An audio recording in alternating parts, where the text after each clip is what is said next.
And we're live. These fuckers. Yo, $45? Get the fuck out my face. Yeah, I ain't with it. You ain't jacking I ain't with it. We ain't jacking it. Can't eat that. Can't pay the $5. Yo, I just watched the episode. It wasn't the whole episode. It was like maybe half of it. I caught it of the Jamie Foxx show that had Tommy on it, and Tommy was a long time friend of the Jamie's love interest. I can't remember her name. And Francesca. Yeah, Francesca. And yo, something about Tommy's face, yo. Like when he popped up on the show, it's like, you know, this is about to be ass. And it was. It was ass. He was acting, oh yeah, long time friend. Supposed to be married and all that other shit. Went on some little thing with Francesca as friends, you know. No, he had some sort of art thing going on there.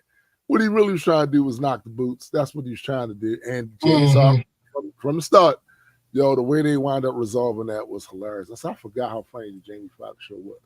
Oh, hilarious. Yo, he was ass, yo. What up, Biddy? What up? This nigga, meanwhile, this nigga is going on vacation. Yeah, that's what I do. Yeah, I know, and that's the problem. Vacation's all we ever wanted. Vacation, happy together. One of my own girls was like, "Are you hyped for vacation?" I'm like, no. Yo, and see, that's my problem. She's like, get hyped. I'm like, no. You go on vacation so much that now whoa. It's not like so much. It can be more. It shouldn't be more, because if you stoic about it now, if you went even more, I'm not. No, you'd be missing flights and all that shit. This is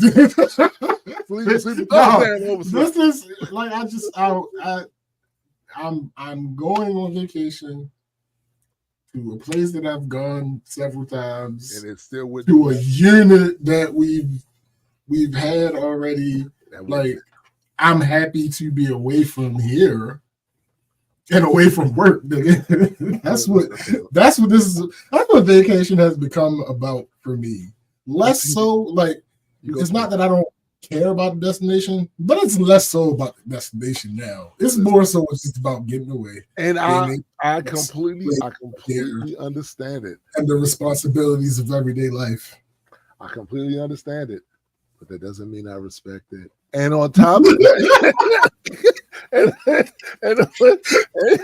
and on top of that, I'm sitting there thinking to myself, damn, yeah, you know, if every time we would go to some of the same places, I probably wouldn't be that. No, I would absolutely, we about to get the fuck out of here for a week.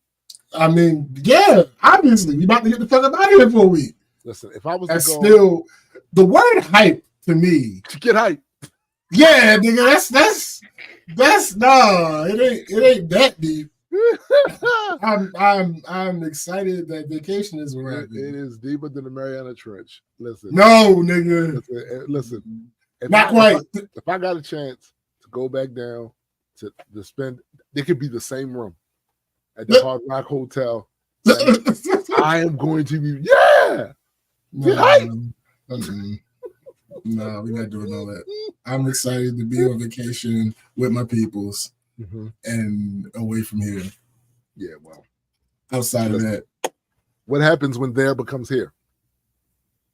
In other words, these great places, you actually get to live for 6 months at a time. And then there becomes here.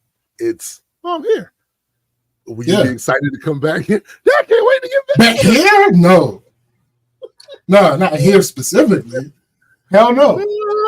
Why would I be excited for that? I'm just saying. I argue. No, I don't want to offend anybody. Why not? This is the Black Culture Geek. Nigga, no. No, I ain't gonna say that. I'll just say there's a very particular type of person who's excited to be here. Oh well, yeah, it's true. Yeah, I'm not. I don't fit into that category. I think it's two. What? It's people who never been here before but heard all of the propaganda. Mm-hmm. And then those who ain't never been nowhere else. Yeah. Yep. Because listen, this is fun. Like we keep saying, this is a big country and there's a lot of places here you can go. Nigga. But But that's what I'm saying. Like being there are different levels to this type of shaming, and yes. I don't want to delve into those deeper because we're not doing all that shit. But right. Like you never been outside of Baltimore? Oh, listen, your entire life? Okay, so all right, cool. There is a way to talk about that without shaming it. I think it's a crime and a shame. Rather than shame you for not doing it, I shame the circumstance. No, I'm talking about the people that do it by choice. Oh, nah. Yeah, no. I'm not talking about people that can't afford to do it. No, that's different. They're gonna get this work. Yeah, exactly. Yeah, no. The people that can't afford to do it, they can't afford to do it. If you can afford to do it, not to do it. Right. There's that's no crazy. It's ridiculous. Crazy. And again, I'm not talking about going out of the country. Go somewhere else. And to be clear, go somewhere else. This place ain't all that big. Like I saw the true sizes of continents and how they all most of them would fit right in Africa. Yeah. It's like listen, this world is a small planet to be clear, but it's all we got. And you are a very little organism here on the planet. So that makes this planet have a lot of space and a lot of places for you to be able to go. All facts. Like all facts. Look, I got friends who are scared of getting on planes. Yeah. I understand that that's a phobia for a lot of people. They don't want to get on the plane. Unfortunately, though, but unfortunately, a lot of the cool places are going to require you to get on a goddamn plane. Yeah.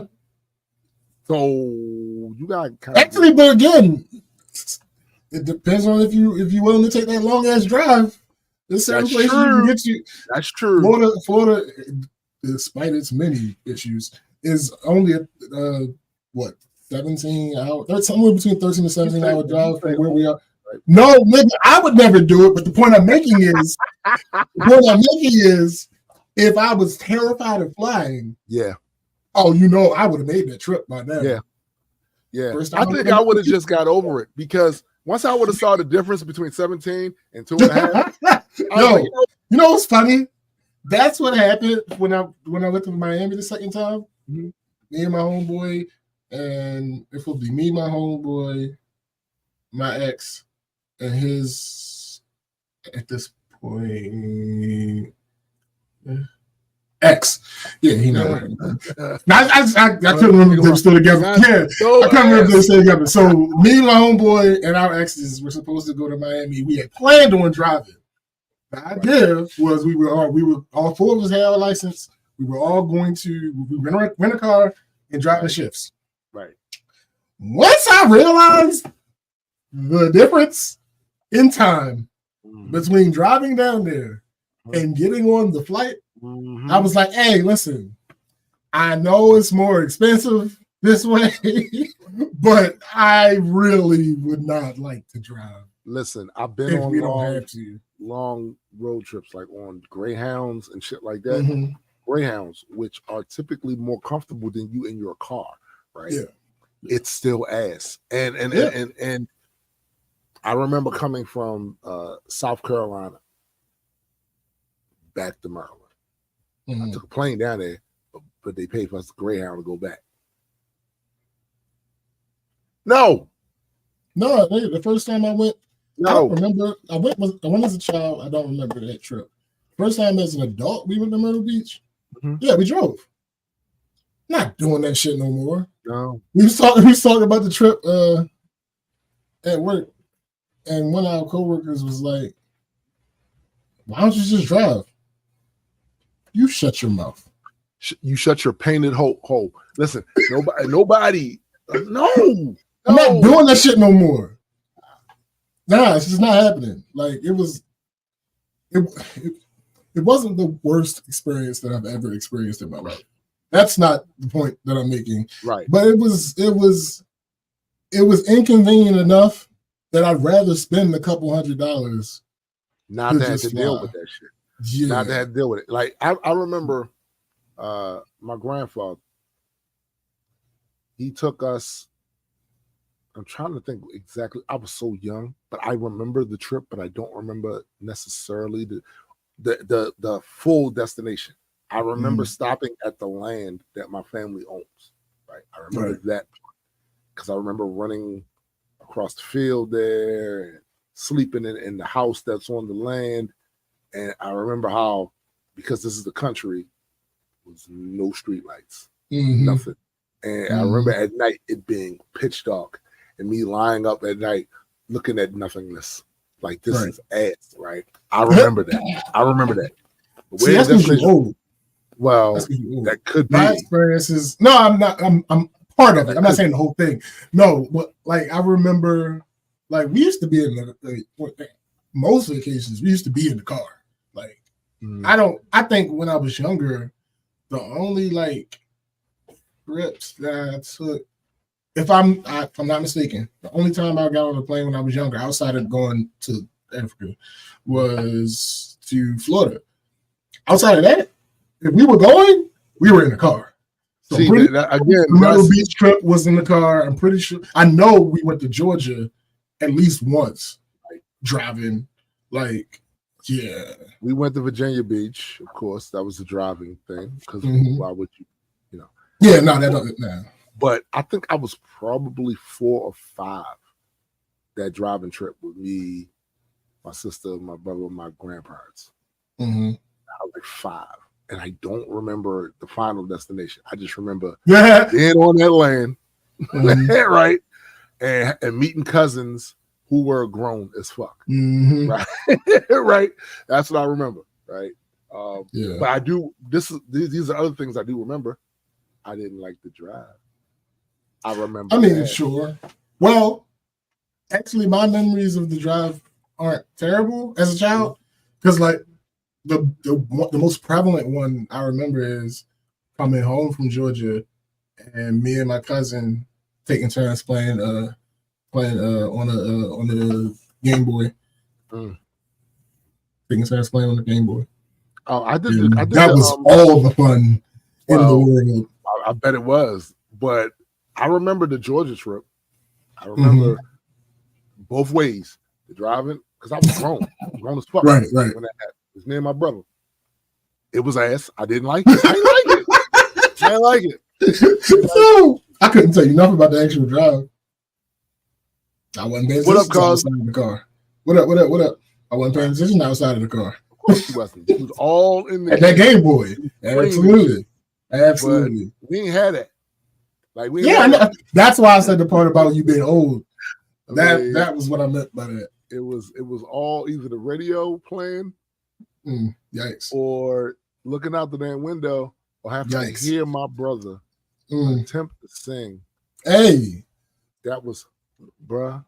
Leave that man be. Listen, I'm gonna leave him be after this.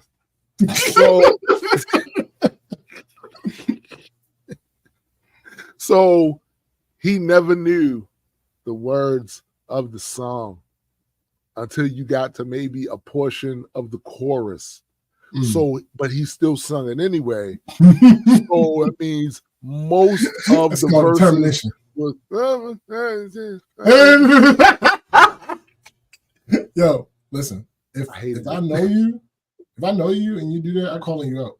Yo, this is the thing. Yo, those are not the words. But see, I was a kid, right? And my brother was 3 years older than me. And this was still we were still young enough where he was still taller.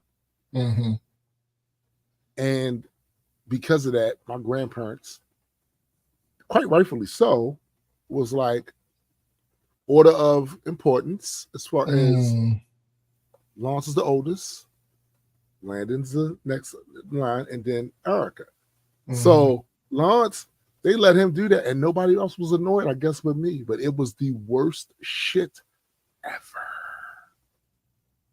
Not knowing the words, then get loud as shit doing the chorus parts that you do know. And then the parts of the chorus that you don't know, you go from being loud with the parts you do know to look to the. I love my brother. That man was living his best life. Yeah, but in the process, and this is something all of you need to get. In the process of living your best life, if you're the reason someone else isn't, you just might need to reconsider. I'm just saying.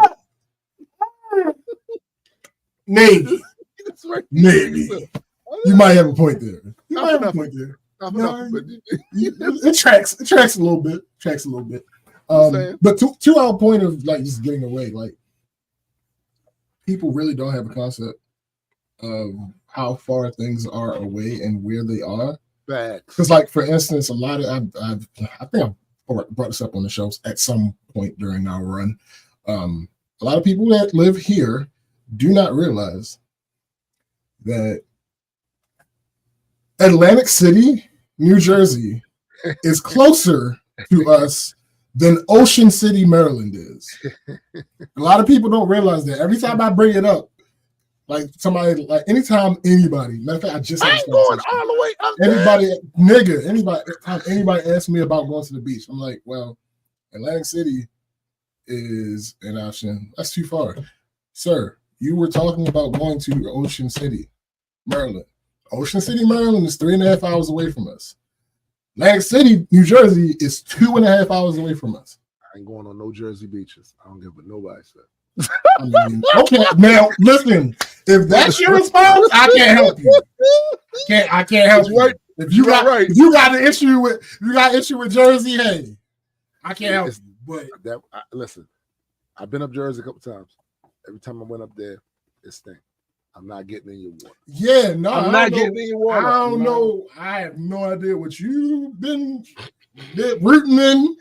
What your face was in before you went to Jersey. Listen, but I never had that issue. Garden State was. I used to Atlantic City used to be my like second home for real. Okay, so how do you enter Jersey when you go? The turnpike. All right. So do you go past the recycling thing, the garbage? I don't think so. There's this big ass bridge. I can't remember. I'm terrible at the numbers. Landmarks. Yeah. Yeah. So I don't remember. I think it's 425. Don't get me. I ain't gonna say it. Don't even get me right. But it's this big ass bridge that you go over, and once you go over, you get to the turnpike. That is how I always go. Okay. I don't recall of any recycling or landfill or any type of shit like that. Listen, the first time I went up there was to identify my father's body. It was me, my uncle, and my grandma. At this point, I was 17. I was already 6'1", and we up there, and we're driving up there in my uncle's sports Mercedes. So that back seat was cramped as hell. See, you got all these other ancillary contributing factors. No, listen. We get up there. He's got the window open. We ride by, and I forget what that plant is called. There's a plant there that deals with refuse or whatever. That smell wafted through that goddamn window. It might be. It's because the second time I went, it was so, and it was years in between that, so it might still be there. But that smell, I was like, nah, like this ain't. But to be fair, right? Even though Maryland is bigger than New Jersey, that would be like saying you drove through Dundalk, so you're not getting in no water Nigga, the first time I came to Maryland, I had to go through Dundalk. I'd never come to Maryland again. I would never come to Maryland again. Yo, nigga, all right, fair. No, fair. I ain't gonna hold you. The first time, listen. As long as the logic is consistent, I can't argue with the logic. Look, listen. All I know is it's not that I won't ever go to Jersey again. I'm not getting in your water because that smell. I still smell it. I was 17. I still smell it.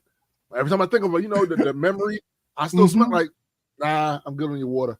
I'll take that. I'll take the little ride down Ocean City.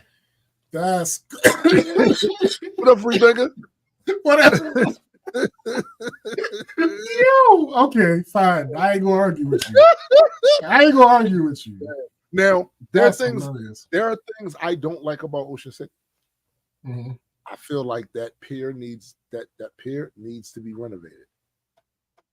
Like it's been that way for a long time, and it's looking really, really trash. Sure. What's up, Patriot? It is. It's looking bad. What up? Now, to be fair, the last time I went down there was on Father's Day. I think it may have been on a Father's Day, and I wasn't there because it was Father's Day. You remember back when we really first started getting into the whole vlogging shit, right? Mm-hmm. So it was very infectious. So my wife started doing it too for her business. Mm-hmm. This was one of the maybe probably the fourth video for her channel, or for the Love Bubbles channel. There was a business out there that sold soaps and all that other shit too. And she got in contact with him, wanted to interview him for her YouTube channel. That was the main purpose we went out there. So we go out there. It was a nice little town too. It's a nice little town, Interviewed the dude, and then from there we went to Ocean City. Went in the restaurant, did all of that shit. What up, Chrissy? So that's when I noticed it. And that was a few years ago, right? Yeah. That was a few years. That was before Multi-World was officially Multi-World, right? Right. That was a few years ago now. So they may have done some things to it. But I'm just here to tell you. As long as I have a choice. And it's kind of similar to what Chrissy said. Chrissy said ever since she's been to VA Beach, she has not enjoyed Ocean City the same. I don't have any particular good memories in Ocean City. Like, not to say that they were all bad experiences, but it was none that I'm like, oh, yo, this is amazing. I want to come back here. I've never had that in Ocean City. There. Like, I didn't have and that. The last time I went to Ocean City, the time on the beach was fun. Everything surrounding that was trash. I agree with that because the beach, the ride was trash. The traffic itself was trash. Yes. Both ways, more so coming back. Yes. Yes. The trying to find a place to park was trash. Like everything surrounding being on the beach, like I said, being on the beach, that was cool. We had a good time. Right.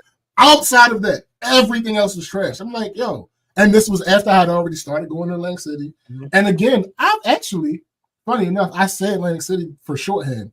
I've never been on the beach in Atlantic City. Oh, there are several other beaches in the area that are not like I've been on a boardwalk in Atlantic City a lot, but I've never actually gone down to the beach in Atlantic City. There's like Brigantine, there's Ocean City, New Jersey, there's I can't remember the other one, but there are several beaches relatively close to the area. So I've never actually been on Atlantic City's beach. Right. But anyway, so this was after this last Ocean City experience was after I had already been going to Atlantic City. So it was like, why the fuck would I come back here? Like if I have a choice, I don't know if I will ever go back to Ocean City. Right. Like it just doesn't. The only way I would go back is if I was still vlogging and it was something out there I wanted to do a video. Yeah. That's the only there's nothing now. Now Chrissy's right because when I went to Virginia Beach was I ain't been to Virginia Beach yet. Virginia Beach was crazy. And mind you, we because sometimes we went down there right before all that bullshit happened that year. where the cops and the black people and all of that, we left when that was kicking off. We saw we the tension. We saw it, right? We just didn't know it was gonna go that far, but we saw the tension between the black folks down there and the police officers and how they were carrying it, because we were just crossing the street and they was on some bullshit. You know what I'm saying? And I remember that. And this is young me. Probably 19. So I'm full of piss and vinegar. I got a blade on me and shit. Like, listen, listen, let's not do that. But up until that point, though, it was fun. Like bike rides along the beach. Now, that shit was fun. He had a dope ass hotel. That shit was fun. You know, that was the last time I went down there though. Never had a chance to go down there again. But that shit was fun. I ain't gonna hold you. Right. My mom had she had this video camera. This is old school. This is back when these motherfuckers was huge, right? Heavy motherfuckers. Me and my brother was shooting videos and stuff, talking shit to our friends about them not being down there and us being down there. Yo, we had that shit was all right. That shit, Virginia Beach was all right. I do remember that. Right. But what would I take over a beach? Resort pool. Oh no, nigga, we're not having that conversation. That's not even. No, if anybody listening misunderstood what I was saying, don't please don't. That's not what it was. That was not the point. I was just talking about places that you could drive to from where I live. I'm just saying, I'm gonna take that all exclusive pool area around over any beach. I don't know and most of them have beaches too, so they do. Right, so you can. So it's not like you really got to choose. You can do both. Yeah. Sure. So I think, no, don't get me wrong. Yo, because I hate walking on sand. That's one. See, I don't like being on the beach. I don't like getting in. I know you have this thing with big water. I don't have a thing with big. Yes, I know. I don't have a problem with big water. I don't like salt water. That's really what my issue is. Yikes. You got more than you bargained for. I don't have an issue with big water. My issue is salt water. I don't like how it dries and then you got salt all over you, like sand and all that shit all over you. I don't like that shit. But to be clear, when you mix the salt and the water drying and then walking on sand, it makes for an ass. Oh no, yes, no, absolutely, I agree. I don't really like the feel of sand on me either. So, and then you add big water, like big water. No, again, I don't have big water is great. Big water is great. If I was a lobbyist, water, that's big water. If I was a lobbyist, I would be fully behind. Oh my bad. No, but listen, you have a whole political campaign against. Absolutely, and I would be your opponent. I would be your opponent, and I would represent Big Water well. I don't like Big Water, man. No, Big Water is amazing. Like that. If you think about it, you're always on Big Water. I know, but see, here's the thing, right? Just like we're in space, right? It's the same thing. We don't feel like it because we don't. So come on, get it. I'm good. But hold up, your issue isn't about feeling. Your issue is seeing it. No, it's feeling. Like right now, I'm feeling it. Ugh. Big water. Like that shit is. It. Know what my issue is? My issue is it's such an alien world. Mm-hmm. I don't belong here. No, listen. No, I don't belong here. Yeah, I don't. No. But you don't think you're overreacting a little bit? Listen, I'm sure you have because you have no problem. You think Big Water is amazing. I'm sure you have you been like at the bottom or close to like and then look up and and then look over. You in a pool. I don't. No, they don't. I don't have that. Doesn't do me the same way. You don't have the same feeling. Okay. No, okay. But ocean, is for one at the pool. Like if a big enough pool, there are no animals. Okay. There are no animals. Right. There's none of that stuff going on over there. I am literally in somebody else's house. Well, sure. Like back in the day when friends of mine may have engaged sometimes in D&E, right? Right. This guy I know might have engaged in D&E. It's that same feeling like, yo, I gotta get this. But hold up, when you go in your backyard, you in somebody else's house. Nah, we had this conversation. We've had this conversation. God damn it! I don't give a fuck if there's a fence or not. They don't respect fences. No, listen. No. What the fuck? Absolutely not. That's my yard. Yeah, I hear you, but it's still not your whatever. The point that I'm making though is I found out about this big water right thing. there, Cosmic. You get no edge to make it a friend. None. Like that's it. It's big water. It's like being it's like being in space. Yo, bruh. Hold up. Stop. Wait, no. We're not doing this. We're not going to conflate these two things. Space. Because you mentioned not space. No. Whatever. We can conflate it with space because we are in space. We're in space at all times. That's fine. No, but you mentioned being down deep and looking up. That is not the only issue here. We're not stop making it. We're not going to make it all about that. Nigga, you did this while we were standing on the goddamn pier. Like, water. No, it has nothing to do. Big water. Like, right. I have a problem with big water. No, it wasn't even an ocean. It wasn't even an ocean. Like, Cosmic, your point is correct, but that's not actually the issue we're talking about. How I found this out, it was not even an ocean. I think it was a lake. No, it wasn't. It was at what's the name? It was Fort Howard. Yeah, it was at Fort Howard. It was at Fort Howard, and we were standing on the shoreline. It's not an ocean. That water. Look, it's big.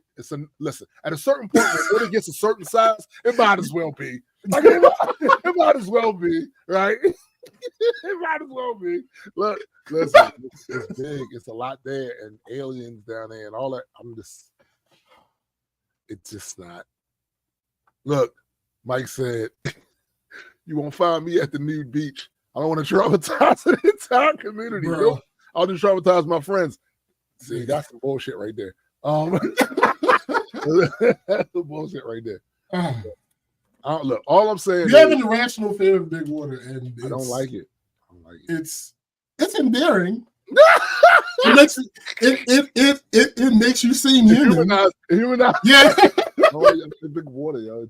That shit is. It's like it feels like I'm not supposed to be here. Right, but okay, all right. That's what it feels like. All right, okay, all right. Look, I don't know. There's nothing I can say. I don't know what to tell you. No, you're right. You're right. He was on the speedboat. Mm-hmm. Leaving the dock in San Pedro that's when we first got there, to get to our resort. It's a lot of water. Yes, it is. Yes, a lot of water. That tracks. And it's a speedboat. So it's not but so big, and it moves a lot. Yeah. And you trying to hold on to your shit. And hold up! Wait! I need you to come with me, Cosmic. Okay. To clarify, this is not about a dive. Keep talking about the dive. That was just one example he was giving. It has nothing to do with the dive. It's just the presence of being in big water, like near big water. Yeah, it was what affects them. Yeah. I wish you could have been. It's not about the dive. I wish you could. I think I got a picture. I got to find this picture. One that I shared on here of us by the shoreline at Fort Howard. Bruh. The water was big. All right, so to try to give you an explanation, a very short one too, that will probably help you visualize it. Okay. You couldn't see anything beyond the water. That's the point that he's making. That was that. Oh my! No, you couldn't. Like it was like the world fell. There was a bridge in the distance, but you could tell that the water went past the bridge because it's a bridge. So yeah, you couldn't see anything past the water. I think that shit was terrifying. That shit was terrifying, yo. I'm like, we stand on the edge. I'm like, yo, what did I say? I said something about it would feel like it's the end of the world. Like that's right. And I'm like, yo, hold on. What is happening right now? It had rained, like not that day, but before, because it was overcast. So it was look. Woo! That shit felt apocalyptic, yo. Like some eldritch beast was going. Oh my god. Yo, that shit was terrifying, yo. I don't agree. I know. Listen. Yes, if we're talking about diving, I'm with you. I don't necessarily want to be that deep in water. Right. However, nigga. Listen, you and Keith was like, ooh. I was like, nah. Like, y'all did. Like, nah. Yo, that shit just kept going and going and going. And this is why sailors thought it shit off. No, sure. Absolutely. Like, absolutely. I would have been one of them. I would have. Like, I would have been one of them. However, we now know with the advancements in society, we now know. I now know there's something over there. There's gonna be some land eventually, but god damn. Like, yo, and the thing, the other thing that made it terrifying was the shore part that we were on. I wasn't that sure about. Like that shit. It didn't seem like a lot. Yo, I hate you so much. It didn't seem like a lot from the tree line. It was just, and I'm like, yo, this water is all the way up. What the fuck? And it go all the way. What the hell? Okay. Yes. Jeez. Whew. Man. But you know what I didn't feel that way about? What? So when I took the trip down Panama last year, we had the view from the patio thing. Yeah. That's big water too. Sure. Some reason, maybe because how far inland we was. Probably. Up high. And when the tide goes out there, nigga, there's from Panama City to Casco Viejo, you could literally walk there when the tide, like through the when the tide goes out. That is just like a sandy / muddy area. You know what I'm saying? Oh hell no, no cruises. Yo, so no cruises for two. Yo, I sent Tim video from our balcony. Yo, that shit was ass. That shit was ass. Yo, that shit was ass. that shit was ass, bro. Like, nah, nigga. Because, like, bro, what are you? Okay. There's a lot of reasons with cruises, of course.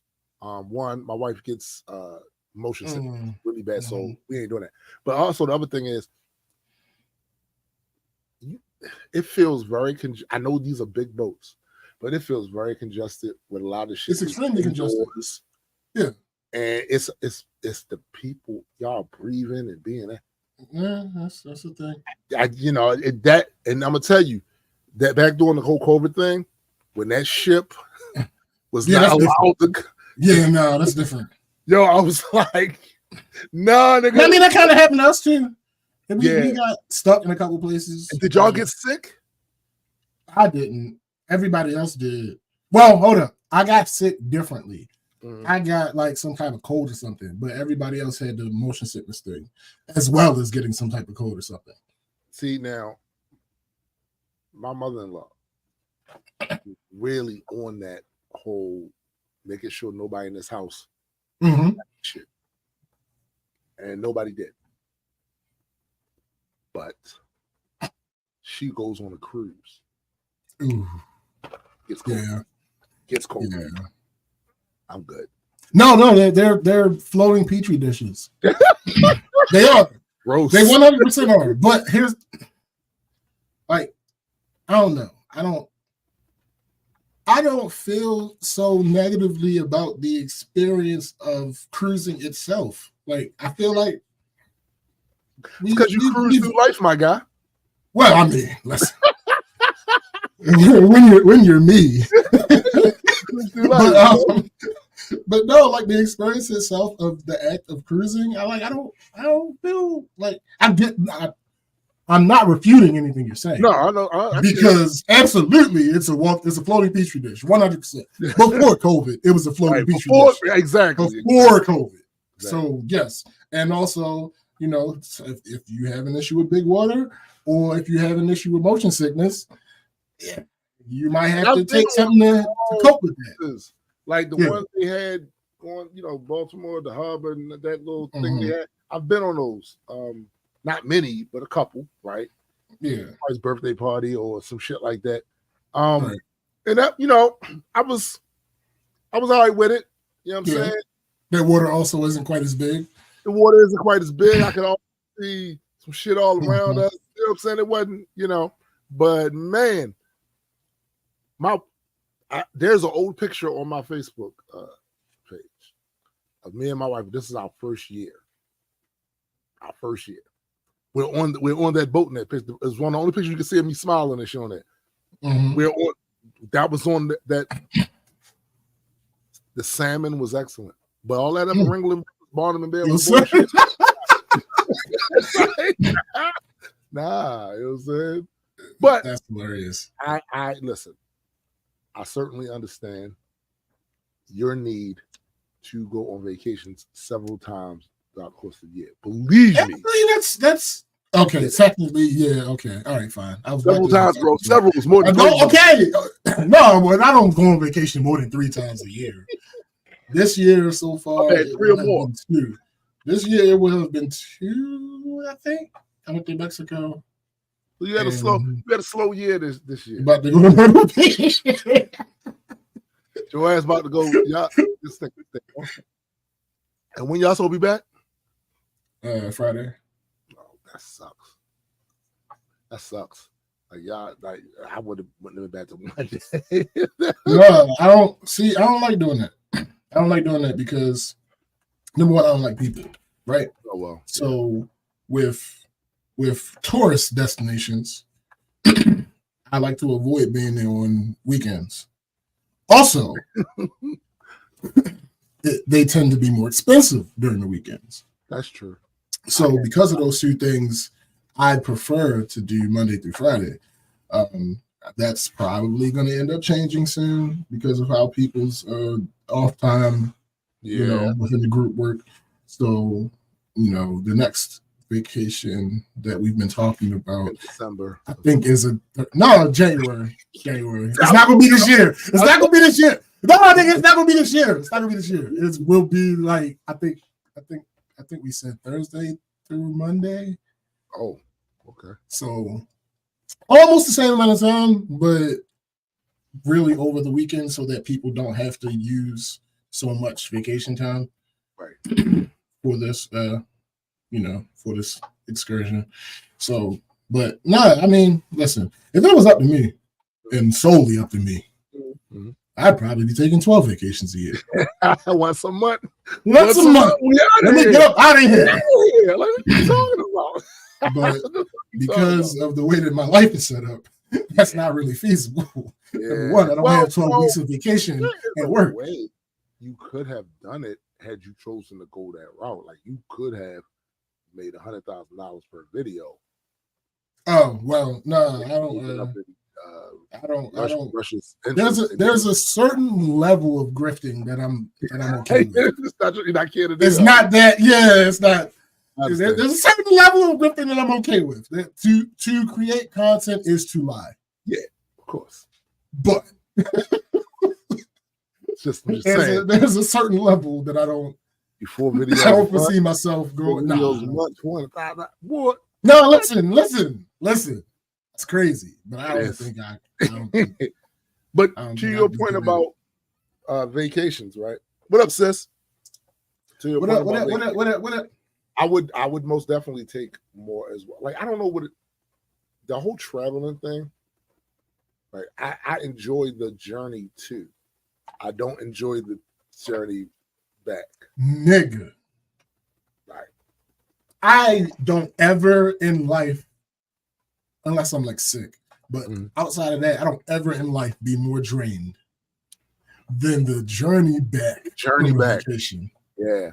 And it's an emotional thing. It has to be. It has to be. Because no matter if it was a vacation where we did a bunch or a vacation where we relaxed most of the time, don't matter. That journey home, drained. That's another reason why I don't do. That's another reason why I don't like to do weekends, because I don't want to go back to work the next day. Feeling like that. No, I get it. Yeah, I don't want to go back to work the next day. That makes sense. I do. When we came back from Belize, that was a hassle and a half. And even when you don't go overseas, it's because I think what it is, you're excited. Like that's why you said when it's emotional, it has to be emotional because you're excited to go to this trip. There's a whole bunch of stuff there with potentiality, right? Yeah, of things y'all can do, have fun at doing, and you're looking forward to that. When you're coming back home, I'm not saying that everybody doesn't feel like it's good to be back home or whatever. Sure. It's not the same energy. There's a level. I think everybody has a percentage of that. Yeah. Like there's a part of me that's like, okay, I'm back home. Like, okay, good. But it's a very small part of me. It really is. Really. See, this is the reason why what I want to do is I want to blend those two things together. No, you're right. I want to blend them together. Ideally. But see, the thing is that I often wonder, again, like I said earlier, does there become here after you're there for a while? Right. And I have to say, with my personality, probably. I ain't gonna hold you. Because there's places you're gonna want to go, and that's home now, right? Yeah. So, like, the only real comparison point I have in my life is on the Kenya. Yep. And yeah, both times I was excited to go, but by month 3, month 2, maybe, it was like, all right. Leave. Just regular weed now. Right. But I don't know, man. Like I am fairly certain that you can get used to a beautiful tropical environment surrounded by water. The average person can eventually get used to that, and it just looks old hat to them. Oh yeah, you know. But I don't mean you won't enjoy it. That exactly. And I think it might be slightly different for me because the philosophy still holds that anywhere where there's water, there's something dope there. Oh, thanks. You know what I'm saying? Like that philosophy still holds, right? Yeah. Like I haven't seen it not that. Like even at Fort Howard, right? When the water was end of the worldish, Lovecraftian. Okay, all right. Like even with that, it was a lot of dope shit around there. Like it was a lot of dope shit around. So that philosophy still holds. Like you weren't wrong. Like you definitely weren't wrong. Follow the water, my guy. Follow the water. And see, but y'all, so y'all understand, we was heavily in our content bag. Nigga. Content, like to the point where, like, I legitimately, the reason he said I was right is because, like, legitimately, I lived by that philosophy as far as going to do content, like follow the water. To the point where it got to a point where I would literally open Google Maps and move the map around to see if I see water. Like, oh, there's water. Let's go there. Go there. Literally, and it never failed. It never failed. It never failed. As long as we could get access to that place with my car. Yep. We were in there and it didn't fail. Facts. It never failed. Like, honestly, like, look, I don't think at that point, I think the first time with the National Harbor, I was with you and Keith. Or was it just me and you? That was my first time. Whatever configuration of us it was, that was my first time there as well. Right. It was fire. Yeah. It was fire. There's a lot of fire shit around there. Right? What was that other little? It was another little place that you had found on the map. Like, come on, we're gonna go here. Centennial. Man, Centennial Lake. Fire. That other little lake wound up. It was massive. The area where we shot the model. There was Wild Loop Lake or something. Wild, yeah. Lake, they had them big ass houses once you walk down. Every place where every single place. It was just something fire there. It didn't feel. If it was nothing more than just the overall scenery. Right. Like we went to Columbia. When I went to Columbia, we're gonna check out Columbia. We're on Columbia, where the water at? Over there. Bam! Bam! Yep. Dope shit. All over the place. That shit works. This is what it is. This is why I think if I lived somewhere where I was around it most of the time, yes, I would get accustomed to it. But it's like you said, it's not that I wouldn't still enjoy it. Like, oh no. Yeah, no. It's dope shit. Now I even got to give credit to that. I was about to say the Baltimore Harbor. The water itself is ass. Yeah, the water in the harbor is trash. But the harbor and the places, there's some places around that you can get some good, you can get some good sites and whatnot. That's true. And even if you're not down there to get content, like it's restaurants, it's a bunch of other things you can go down there and see. They got the Federal Hill, which is right around the corner right there. It's a nice ass view of the city skyline and the harbor and shit. Like the water, but we must be clear. The water itself. Oh no, don't do it. Harbor, don't do it. Yeah, I know what they say. Don't do it. Don't do it. It's one thing. I'm not condoning that. I'm not co-signing what they saying it is. Just don't. It's not. Wouldn't be prudent. I mean, unless you want to be a mutant. Yeah. Now, if you want powers, but see, even you can't guarantee what power you're going to get. What powers you're going to get. You know what I'm saying? I would imagine that the most prevalent and common power that you get from jumping in Baltimore harbor water is the rogue shit. Nobody wants to touch you. That's funny.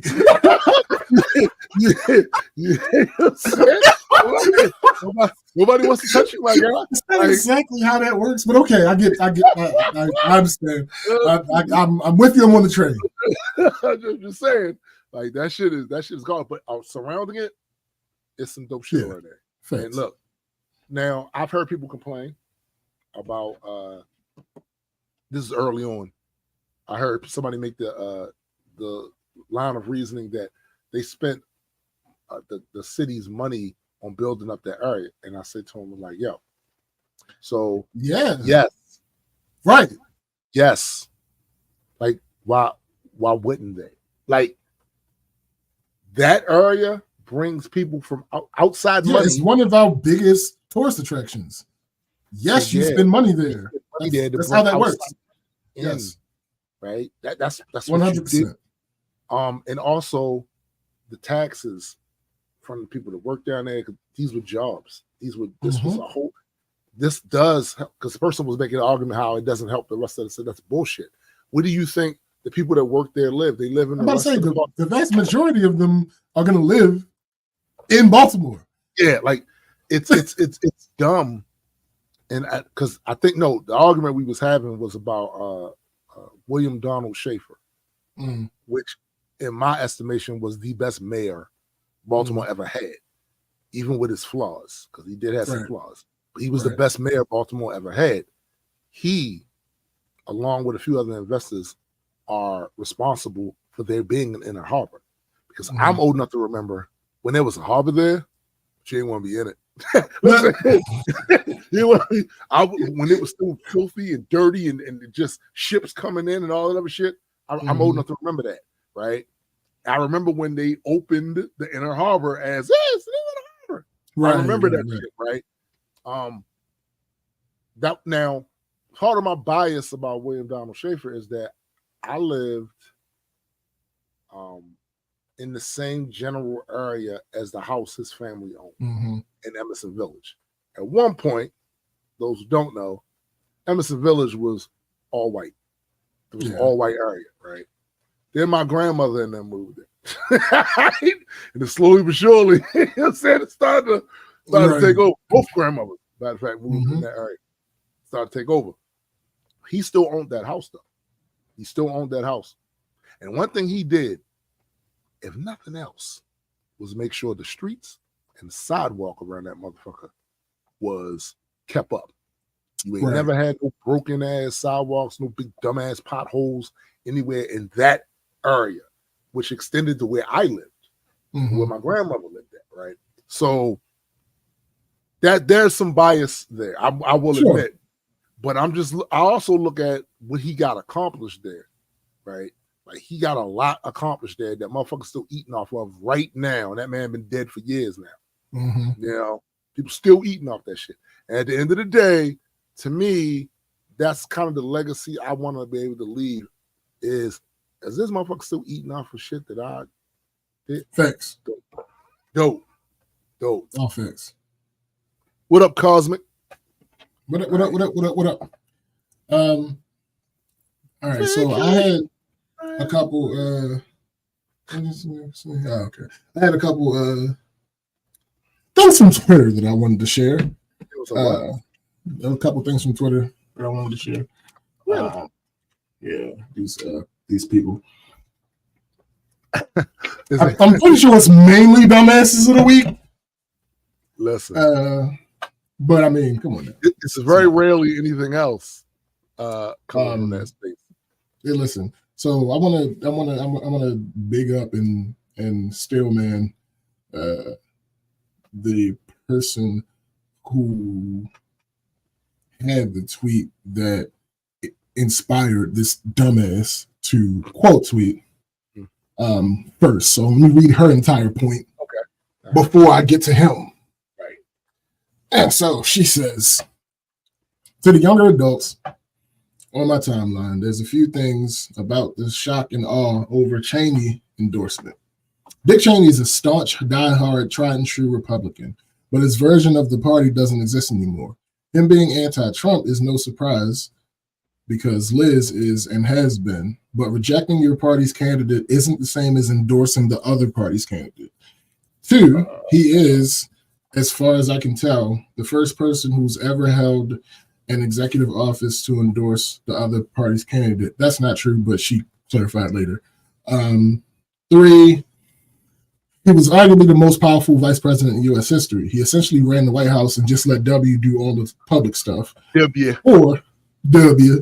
Four, the man was terrifying. So for him to say Trump, negative. What? So for him, wait, I'm glad you said that. That's going to come back. The man was terrifying. So for him to say Trump is a true threat to the Republic is like Thanos warning the Avengers about Kang. Now, that is the one. This is the tweet. So this person says, replies to that one. Let me read it again. 4, the man was terrifying. So for him to say Trump is a true threat to the Republic is like Thanos warning the Avengers about Kang. This dumbass, because they don't understand words, I guess, says just Disney adult brained enough to compare Cheney to a non-existent Marvel plotline, but not enough to recognize America was never the Republic in Star Wars. It was the Empire. Yo, I just need to. What is wrong with me? All right. Oh, okay. Listen. First of all, gotta just add this. Liz said he's voting for Kamala. Right. Not just I'm not fucking with Trump. No. Right. There's a difference. There's a difference.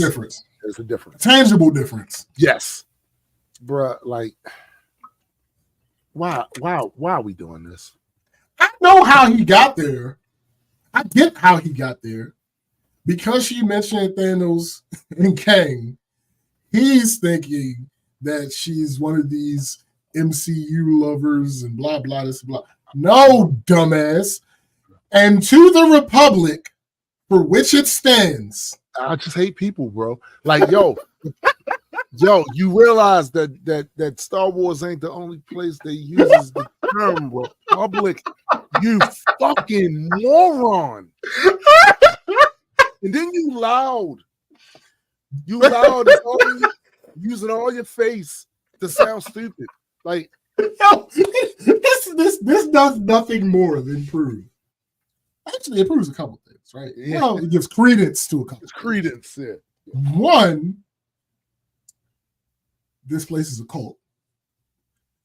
The reason I say that in this particular instance is because, and to the republic for which it stands. So y'all just be saying whatever the fuck people tell you to say, and don't even really be and don't even have any.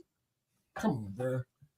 But see, that's how that works, though. Like they have you say it so often, you no longer even hear the actual words. It's just sounds at this point. You know how to make these sounds at this part of it. Like, yes. You also do not engage in normal isn't the word. You don't engage in any regular occurrence of political discourse. You clearly have not watched any shows that are based on politics of the United States government. No meet the press for you. Because you would have heard this term ad nauseum. Because we live in a republic. We live in a democratic republic. Fucking hump. You absolute donut. I just wildering bagel. What the? What the? Doorknob. Like, what are we? You pledge allegiance to this place and you don't know what you're referring to. Right. You don't even know what this place is.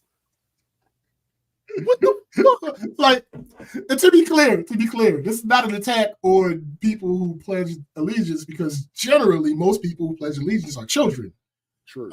There are some people who continue to do it into adulthood, but there's not really a convention set up that makes us do that as adults. Yeah, exactly. Yeah, generally it's something we do in schools.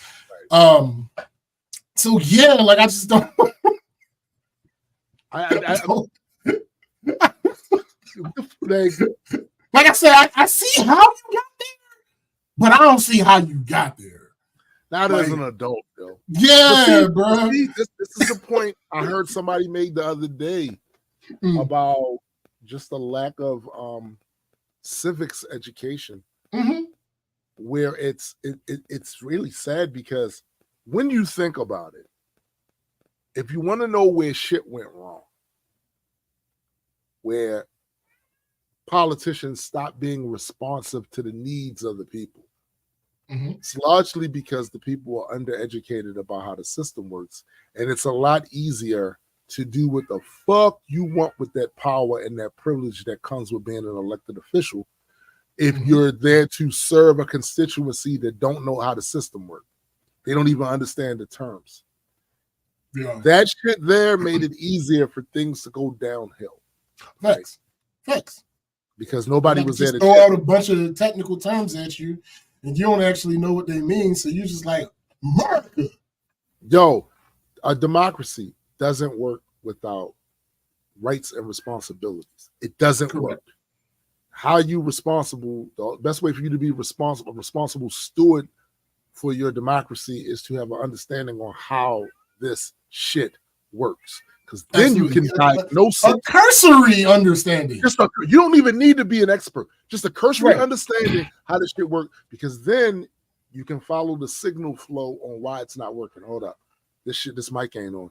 Wait a minute, it's making some stupid noise. Let me follow. All right, the cord goes down here. Goes to. You can't even begin to do that when you don't know how, just the basics of how your system works. And they know that. And by the way, the bad faith actors, you started getting a bunch of bad faith actors in your government the moment that it became a career.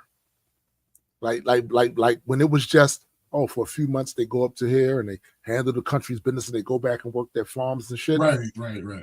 It's different. Once that shit became a career where you could get caked up off of doing that shit, that's when all the bad faith actors, the grifters, motherfuckers came in there and are getting bread, basically. Getting bread at your expense and not doing anything to help you. And as a matter of fact, they telling your ass you're not supposed to expect services. You're supposed to spend your money with taxes and not expect services. They telling you the only service you should expect is for there to be a standing military. Which ironically is almost exactly taxation without representation. Yeah. No services. I'm not. Yo, you on your own until we go into war. Right. Yo, I'm broke and I got some shit in the job situations. Are we at war? Hey, man, then shut up. Man, right. But when wartime come, no, we all we got you. We got you paid for that. Let me get into some of these responses. Yes. Somebody said somebody wasn't paying attention during the Pledge of Allegiance, it seems. Somebody else posted a gift of Yoda, and the caption says, "Much to learn you still have." Somebody else said, "Do you think the Pledge of Allegiance just added the Republic in it just for funsies?" Somebody posted a link from Google about what the United States is, and in the category where it describes the government, it says Democratic Republic, Constitutional Republic, Federal Republic. So yeah, several. But hold on, it missed one. Banana Republic. You stupid. Oh, that's funny. The next one, somebody says, "Damn, you're stupid." Oh, damn. Somebody else said, "Just Star Wars adult brain enough to be a complete idiot." Someone else said, and the last person says, "It's the confident arrogance of your staggering ignorance that's fascinating to me." Whoa. That's it. That's the one. This is what we've been saying for the longest time. Yo, it's not that you don't know. Right. It's how arrogant you are in your ignorance. Yep. That really blows me. It bums me out. I ain't gonna hold you. It bums me out that you are that confident and that dumb. It bums me out. Yeah. The next one. I love the way Cosmic put that shit right there. The issue is not getting services; it's paying for services you don't get. Facts. Yeah. Pretty much. That's point blank. Period. Because we actually are paying for them. Yeah. All right. So the next one is also politically related. So somebody posted a screenshot of an article. Let me read the screenshot of the article. Some of Harris's early staff was also discomfited by her prosecutorial leadership style. Former staffers said, which included pointed questions from Harriet about footnotes in their reports or the reasons behind why certain items had been added to her schedule. Quote, "It's stressful to brief her because she's read all the materials, has annotated it, and is prepared to talk through it." End quote. That's one. Hold up. Quote, "You can't come to the vice president and just ask her to do something. You need to have a why." That's the second complaint. The behavior manifests in other encounters, the staffer continued, such as when someone pays her compliments. She'll turn to them and say, "Why?" And that throws them off. So the prosecutor shit. So somebody said, "Wait, are these things supposed to be negative? This is efficient. It's stressful to brief her because she read all the materials." What the fuck do you mean? Yo, that's insane. It's stressful to brief her because she's already briefed? What? What I will say to any of you who have never gone to court for anything serious anyway. It was their entire job. That is their whole job. I used to date an attorney. They said, you gotta be right because they gonna come in. This is why I find it hilarious. And I am not the biggest Kamala fan. Right. At all. However, when I see people who probably struggled their way through high school get in these town meeting things and say they think she's dumb, I'm like, yo. But the problem is not that she's dumb. The problem is you're too dumb to know how dumb you are. That's the problem. You can't do all of that shit. Yo, somebody tracked her level of experience in politics or whatever. She literally has more years in than Obama did, than Reagan did when he first got up in there, and of course Trump in public life. Because Trump he wasn't in that election thing. He wasn't in that right before that. But there are people that will sit there with a straight face because they saw some clips and call her dumb when they just saw these clips of him being asked questions from serious people. And like I said, man, like some of y'all be going too far. Y'all really do. Y'all go way too far.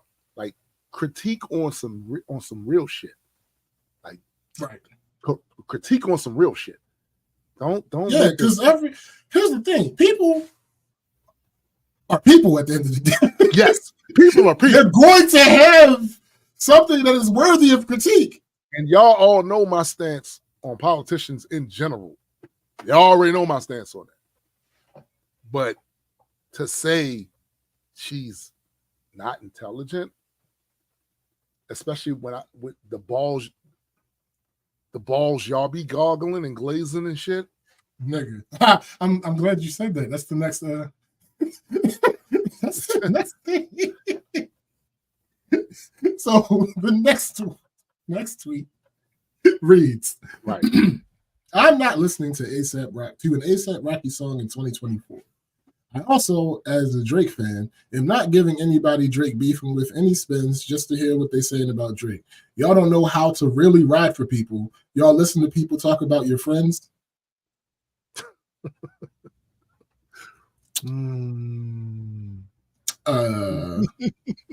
Nigga, what? And somebody quote tweeted that and said, "This is not being a fan. This is being in love." Yeah. Listen. The nigga ended the tweet. Y'all listen to people talk about your friends? You don't know. What are you talking about? If I could just get the majority of, no, I ain't gonna say the majority, not a big majority, maybe a slight percentage into a majority of Americans that realize you don't know these fuckers. I've said this before on the show, although it was a while ago. I only knew one politician personally, and that was somebody I used to date. One. I can speak for her commitment, her passions. I remember before she got into that, how much she was into the service part of it, right? These other motherfuckers, you can't speak for them. I don't care how many times they get in front of a camera and say all the things you like to hear. Because I got to tell you, a lot of the things you like to hear, you was told to like it.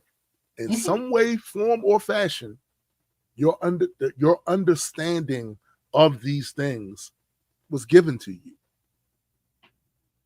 You don't know these people. Facts. They're not your friends. They're not your dad. They're not your uncle. They're not your aunts. You don't know them. What they are is glorified postal workers. They're public servants with an attitude.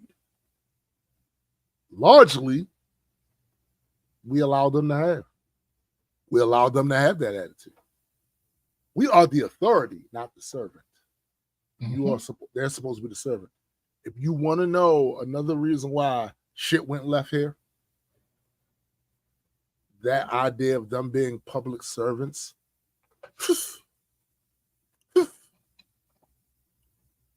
and now they walk in the room and y'all, oh, Hosanna to the high. Stop it. Stop it. You throwing palms at their feet. Stop it. Stop it. They ain't that. They ain't that. You hire them and then you fire them when they don't do what the fuck they're supposed to do. Simple. And the fact that these motherfuckers have made it very hard to fire them, depending on what part they live in, part of the country they live in, that's been gerrymandered. Like, fuck. Yeah. That's a problem. That's a problem. But was it Thomas Jefferson that once said something to the effect of, democracy is great if you can keep it. Yeah. If you can keep it, y'all don't seem invested in keeping it. And maybe it's just too big. Yeah, maybe this country is just too big for that shit to. There's too many people here. 350 million. Right. Might be too many people here. That could be it. You know, if it was a village, it's easier to deal with that, right? It's easier to deal with a village of people, right? Much. You got the village elders, you got the chief. Village idiot. Oh, now, the village idiot has spread. That's just a pandemic, right? It's a bunch of these motherfuckers running around. But yeah, maybe it's easier in smaller countries. I don't know. But this shit over here is out of line. They shooting your kids in school, and they still tell after you didn't meme out the whole thoughts and prayers shit. They're still giving you thoughts and prayers. This shit done got out of hand. This shit has gotten out of hand. Long. Like, yeah, like the shit. That's just one of the things too. It's just one of the things. There's a video that's been going around. Somebody said this is going to be their new Chicago. You know how people they always bring up Chicago about black on black crime and all that shit. It was at some town meeting, and it was an argument happening. I believe one of the men in there threatened one of the women in there. Big dude wearing these overalls walks over and trying to intimidate some smaller dude, and that smaller dude punched him in his face so fucking hard. He went down like a sack of fucking potatoes and then commenced the wail on his ass until people came over there and got him the fuck up off of him. Like, and somebody in the comments was like, this is my new Chicago. Like when they bring up Chicago, bring up this. Mm-hmm. What about such? They be in town hall meetings, right? Mm-hmm. You know? Shit. Cosmic says it's very hard to keep. The thing with positions that hold power is that power can be used to nudge things into maintaining and increasing its own power. And crooks will eventually get in there. That's literally what the problem that you're having here. Like when you're in a position to be able to make the rules, even if it's something that you vote on with other people, there's always going to be the chance, opportunity to influence others to see the benefit that they gain from doing it this way. And personal gain is like a huge motivation for a lot of us. It is what I stand to gain out of this. What I don't get out of this. And in a capitalist country, a particular crony capitalist, late stage capitalist country, it's about the bag. Oh, I can get the bag? I can get the bag if I do this? Mm-hmm. And then we make justifications. Even though this is wrong legislatively, this is wrong morally, this is wrong in any other way you could think of, we start making justifications for why it's okay for us to do this. We're getting the bag. Something else I want y'all to realize too, the people that are fucking your systems up here and all of that, they have the money to leave once this place becomes a dystopian landscape. They can bounce. Your ass is stuck here with this bullshit. You stuck here. Just so you know. So when I see motherfuckers running around doing cartwheels around billionaires and shit like that and talking about this, I don't give a fuck who they are. From Mark Cuban to Elon Musk, I don't care who they are.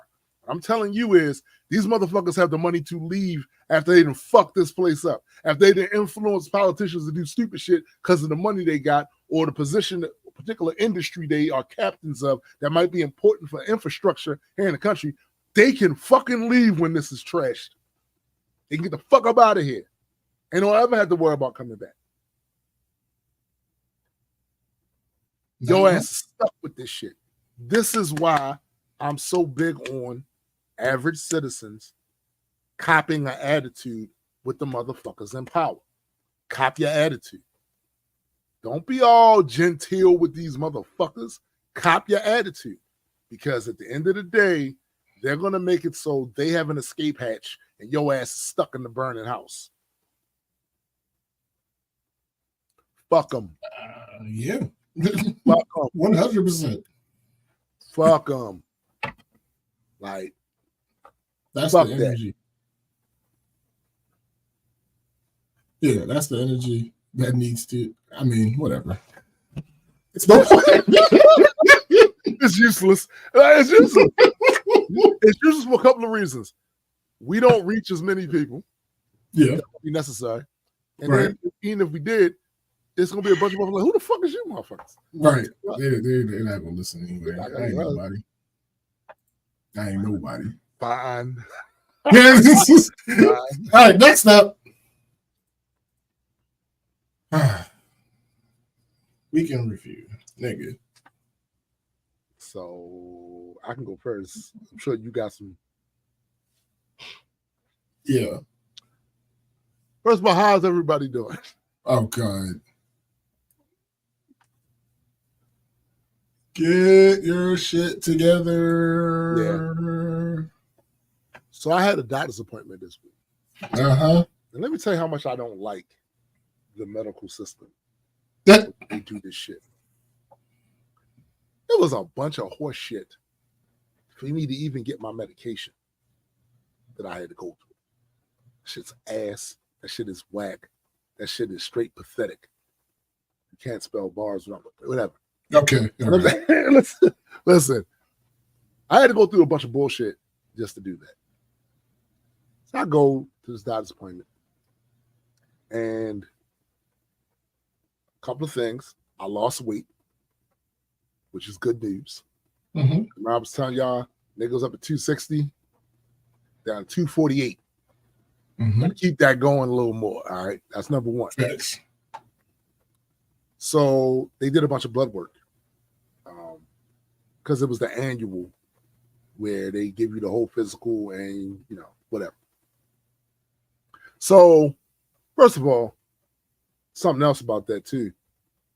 I hate the way doctors see patients here. Basically, you spend more time with the assistants and the nurse and assistants, whatever. You spend more time with them.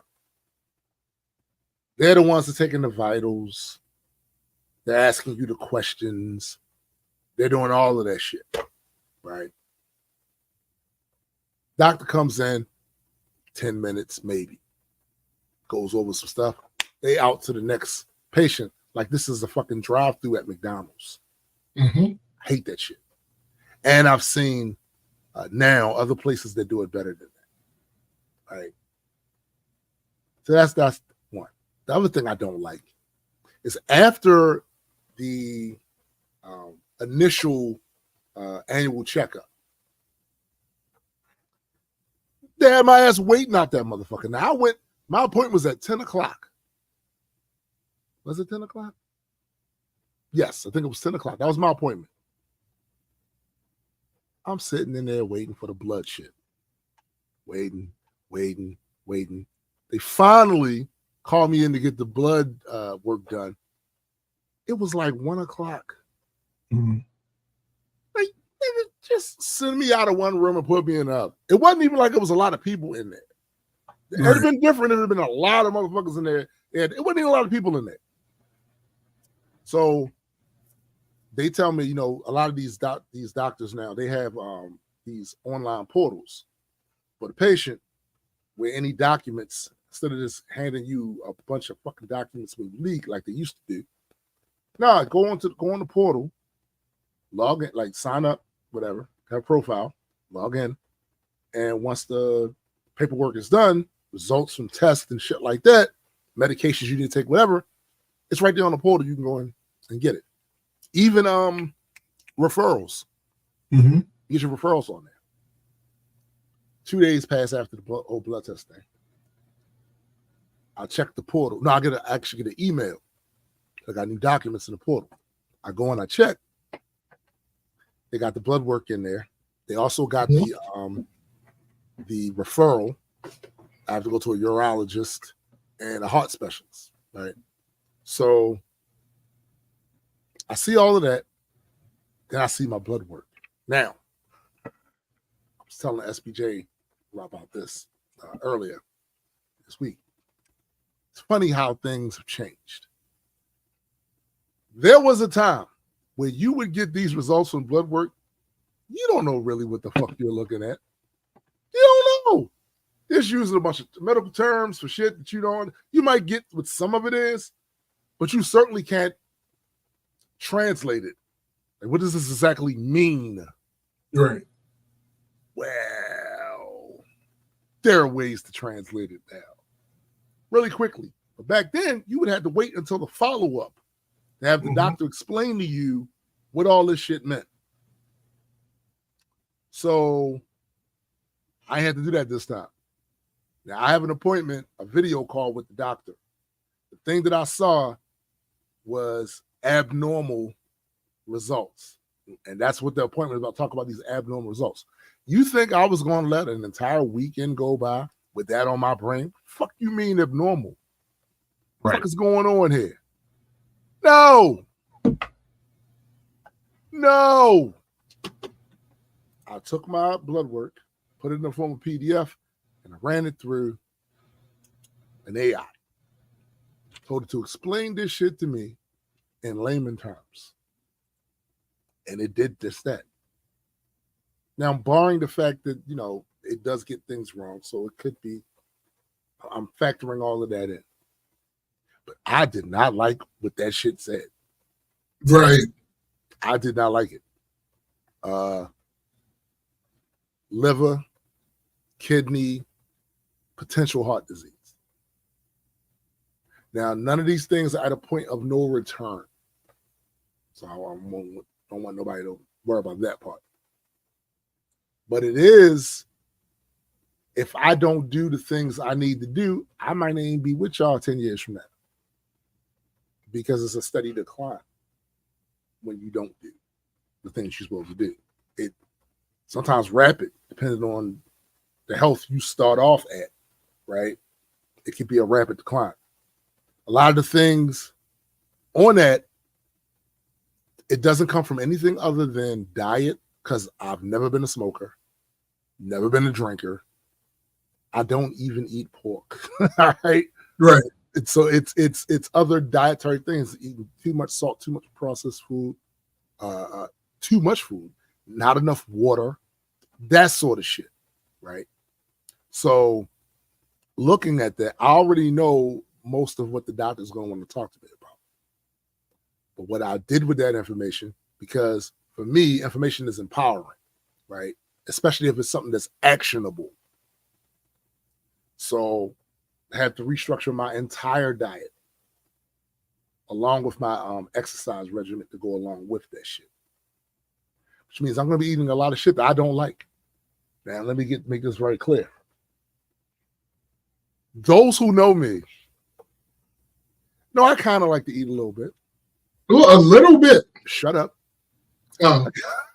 I kind of like to eat a little bit. So this is going to be, this would ordinarily be a challenge, except for there's something I like better than eating. That's still being here, right? That's still breathing. That's being able to finish goals and shit I had in line. Not like this and not this place. All right? Go someplace else. Go someplace else and give them my corpse. Not here. Not here. So these are changes I'm going to have to make. Like I said, I already got the diet plan, exercise plan. I'm sticking to it.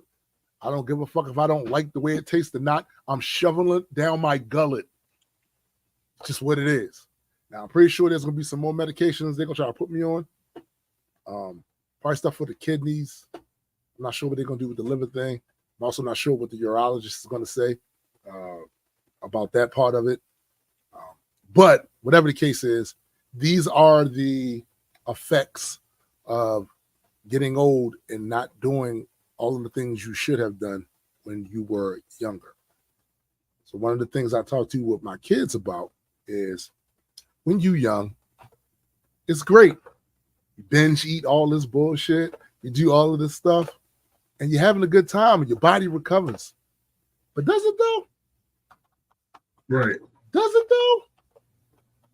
Or is it compound damage?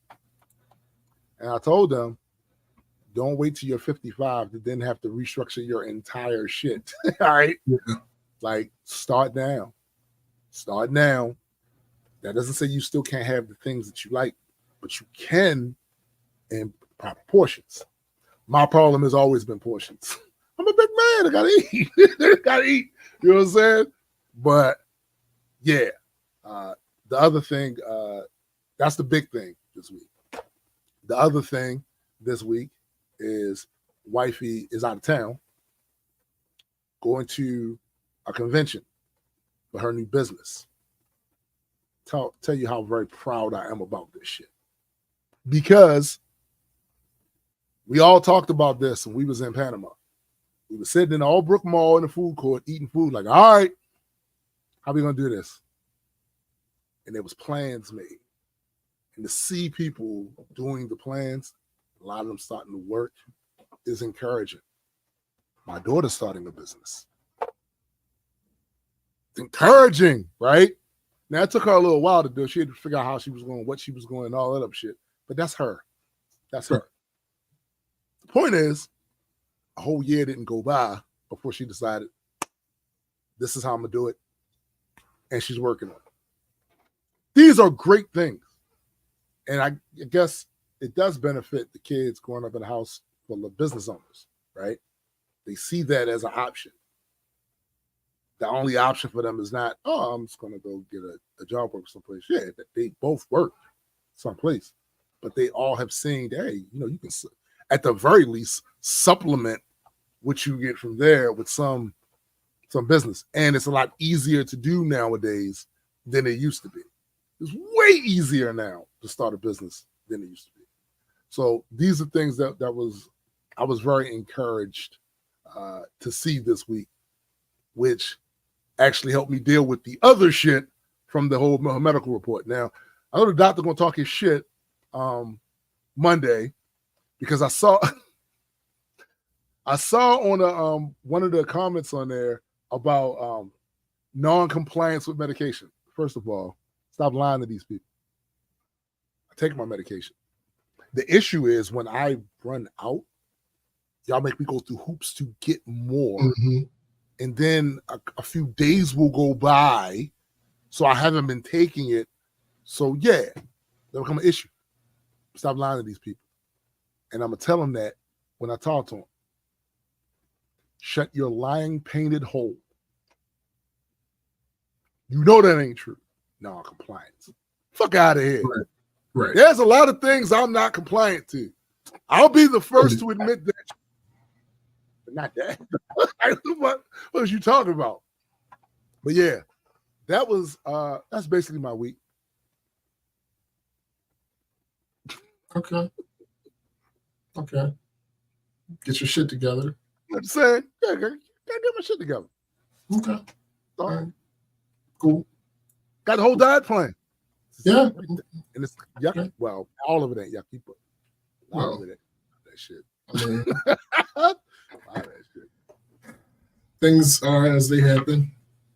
I mean, it is what it is. Yeah. So let's start.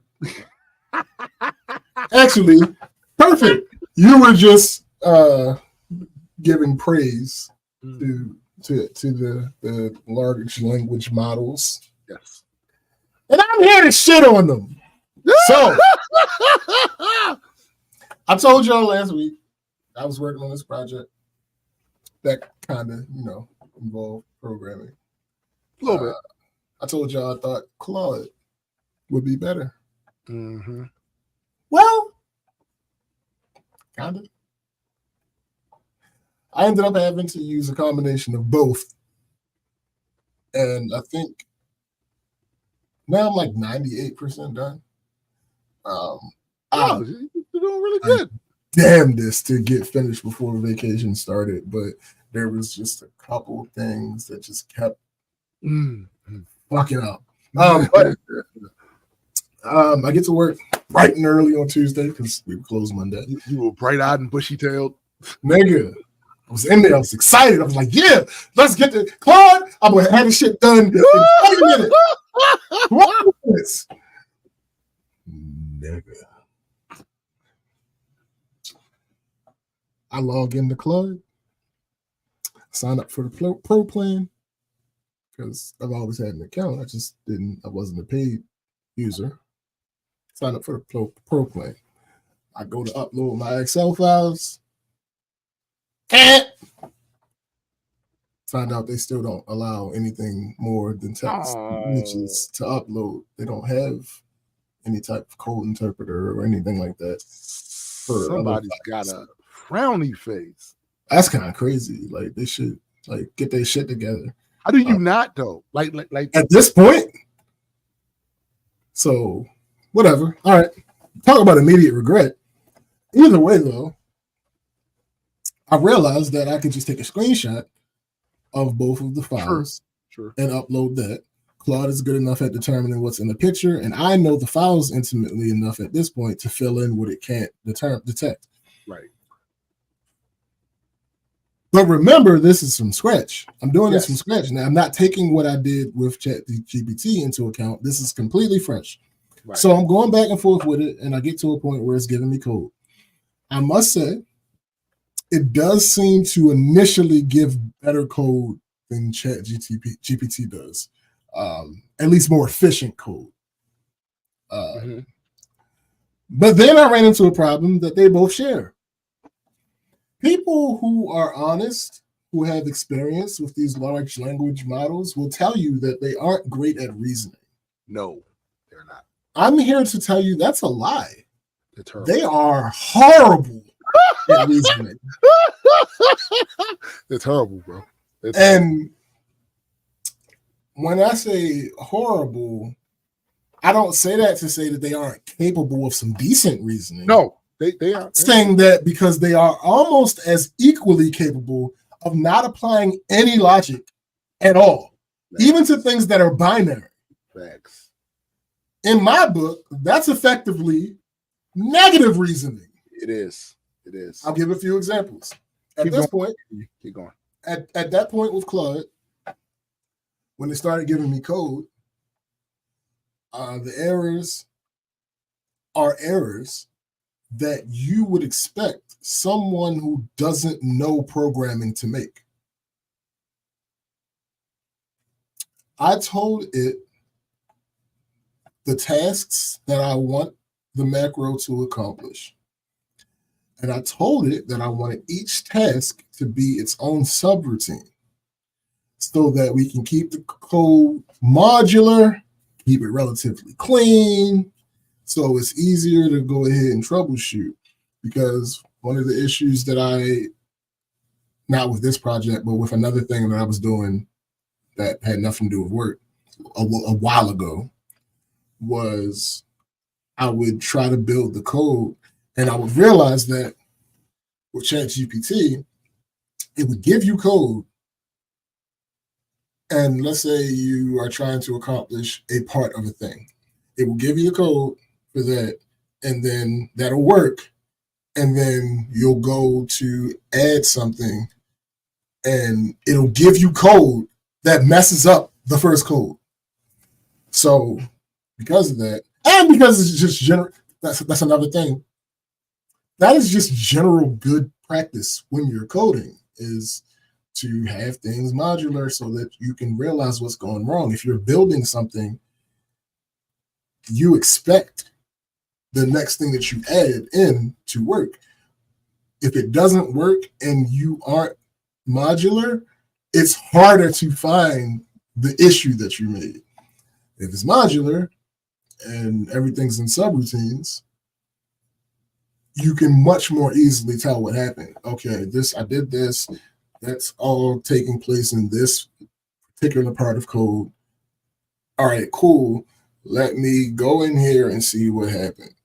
If it's something else that's referencing another thing, then okay, I have it all lined up in different pieces so I can go to the particular piece that seems to have the issue. It's just easier that way. So the first thing it did when I asked it that was it gave me a template with all of the subroutines that I asked for. It was just the main subroutine, calls to the other subroutine. And that was it. I said, okay, cool, we got that. I know that that's not executable. There's nothing you can actually do with that. So have you ever messed with test-driven development and or automated testing? You'd be great with those kind of use. I've never actually dealt with automated testing. What I've found in the end, matter of fact, I'm going to type that real quick so I remember to address that, because there's something that happened in the end.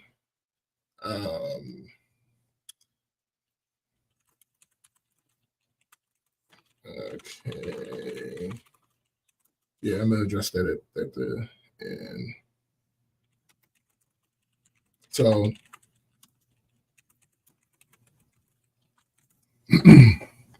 this is something that I actually should have, in hindsight, I should have done in the beginning, but I didn't do it until the end. And once I did that, I realized how much easier it would have made this process. Because here's what the problem is with this. What's the problem? I know how to code. I just yeah. It in theory, it's just easier to do when you're dealing with something that already knows the functions and the syntax and, and everything. It's in theory easier to do that way.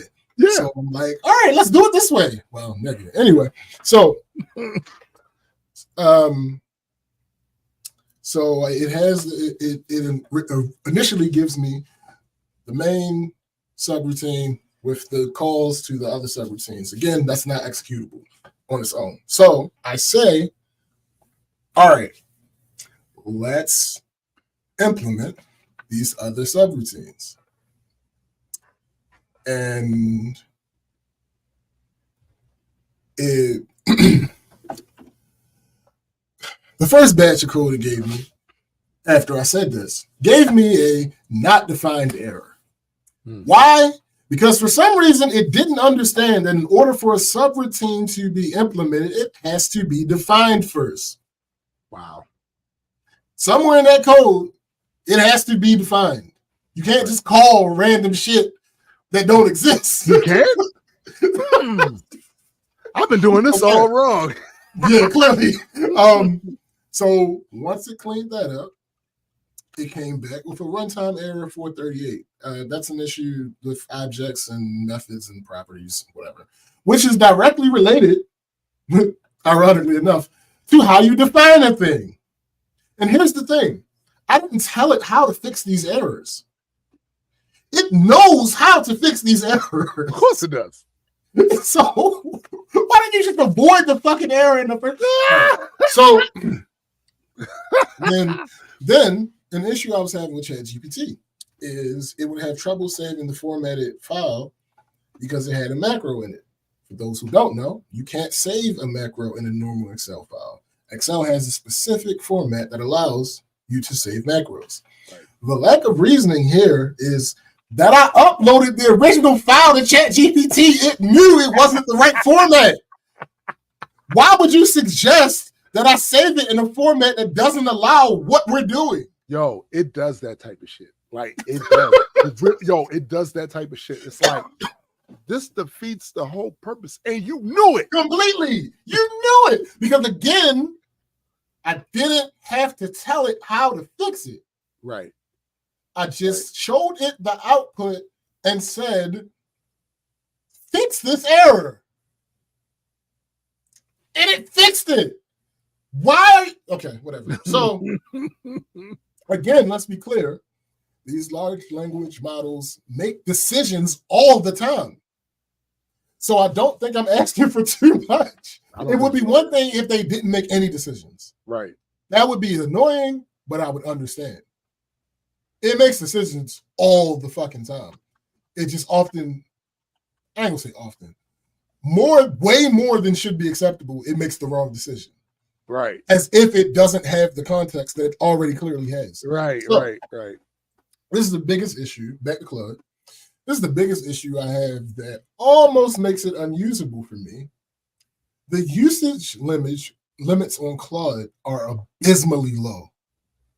I got about, well, maybe not that they're that low, but the way that they calculate it is crazy.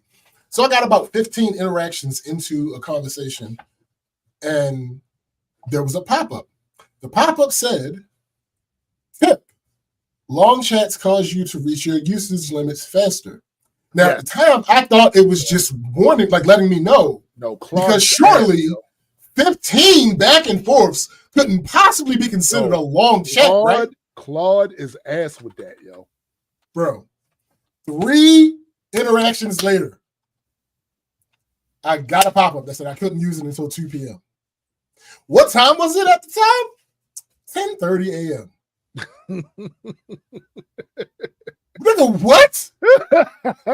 When I was using ChatGPT, I hit a limit, but the limit said come back at 11:30. Yes. What time was it? Like 10:50. Yeah. And that's not that crazy of a time period. The fact that you even reached a wall, nigga, and ChatGPT means you were doing a lot. I was doing a lot. Yes, I was doing a lot of iterating and in ChatGPT. The thing that caused me to have to wait less than an hour to continue, I was uploading files, several files, re-uploading code. I was having it look back and forth between screenshots and actual Excel files and all sorts of type of shit. That led to me having less than an hour of a wait. Right. With Claude, I only uploaded screenshots. Pictures don't take up that much space or processing power because I only asked it to analyze the screenshots once in that 18 back and forths. And it was like, well, you got to wait like 4 hours to use. You know what's funny about that, yo? What's funny about that is how people talk about it. So if you go on Twitter, right, and like when Claude first dropped their more advanced version of what they have now, right? You saw people talking about like, oh yeah, this beats everything else that's out there, and that's all you heard. That's all you heard. But when I started using it, I was like, this is cool. But why am I running out of chats? Yeah.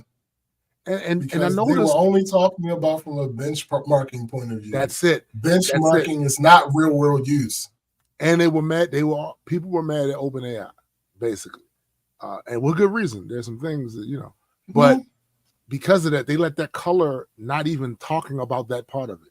And it wasn't until fairly recently that I see somebody on Twitter in those spaces going, so ain't nobody gonna talk about the fact that you get like 15 or so messages back and forth. That's crazy. It's insane. It's almost absolutely ridiculous. It's almost useless, right? For the purpose that I was using it for, it was useless. Right. The way that I was trying to use it, it was not going to work. There are ways where that helps because I go back and forth with both of them. But now I know the limits. Right. I cater what I'm doing to what I'm using. I will give it the one benefit it does have over ChatGPT with the usage limits is it will warn you. It will, yeah. That's the benefit. They will warn you. ChatGPT, it'd be like, all right, you're done. It cuts you off. Go make a sandwich. Touch grass. Touch grass. So the next day I went back to ChatGPT. I took the code that I got from Claude to that point and I put it in ChatGPT and told it to analyze it. It went on and raved about how much it liked that code and blah, blah, blah. And it fixed the one issue that was still left in there. I'm like, all right, cool. So I decided then that I was going to use ChatGPT to come up with the code. And then I was going to use Claude to optimize the code. That worked to the point of getting everything implemented. I still had an issue or two. I just had to do some fine tuning and address, a couple of those problems before it's time to worry about the final formatting. At that point, my boss asked me about my progress. I told her I was having issues getting the columns in the exact order that I wanted to be in. She was like, all right, well, I can probably have the original file come out in a different column order. So she said, if I printed out an example and I gave it to her with the columns numbered, she could work on that. Something about her saying that, though, gave me an epiphany. And it led me to realize I was trying to do too much that wasn't necessary. I matched the original file column for column with the goal file, and I realized that I was asking for too much. I was giving it too much leeway in a way to determine what it was trying to do with the code. So I went back in and I fixed that, and now the issue was completely solved. So functionally, at that point, everything was good. Right. Eventually, I went through and figured how to leverage both tools and ended up getting a pretty good result. Another thing they both have a terrible habit of, though, which is infinitely worse for Claude, since it seems that the more tokens that a response has, it seems to rip through usage exponentially. Oh, yeah. The thing that they both do that I hate is that they're almost presumptive. There were a lot of instances where I would ask a question, and instead of answering the question, they will start writing code. It does that with a lot of different things. Like, I ask you, look, walk with me with this, because I know you're bad at a lot of these things, and you need me to give you the instructions step by step. Do not jump ahead. Exactly. It's ass. Exactly. It's annoying as hell. Like, especially with Claude. Nigga, I only got 18 fucking things I can say to you. Don't waste one by writing an entire block of code that counts as my usage. I didn't ask you to write any code. I asked you what the difference was. What changed? Why did you just introduce an error to the code that was working perfectly before? You try to make new code to fix that. No. Why? What changed? I can do that part. I know how to program. I can fix that part. What did you do? You did nothing. You did not help. What's that shit? Jim Carrey said in the it was a movie where he was dealing with God. He said one of us isn't doing what they're supposed to be doing. Like, one of us, right? That's exactly what was happening. One of us was wrong. It wasn't me. Yeah.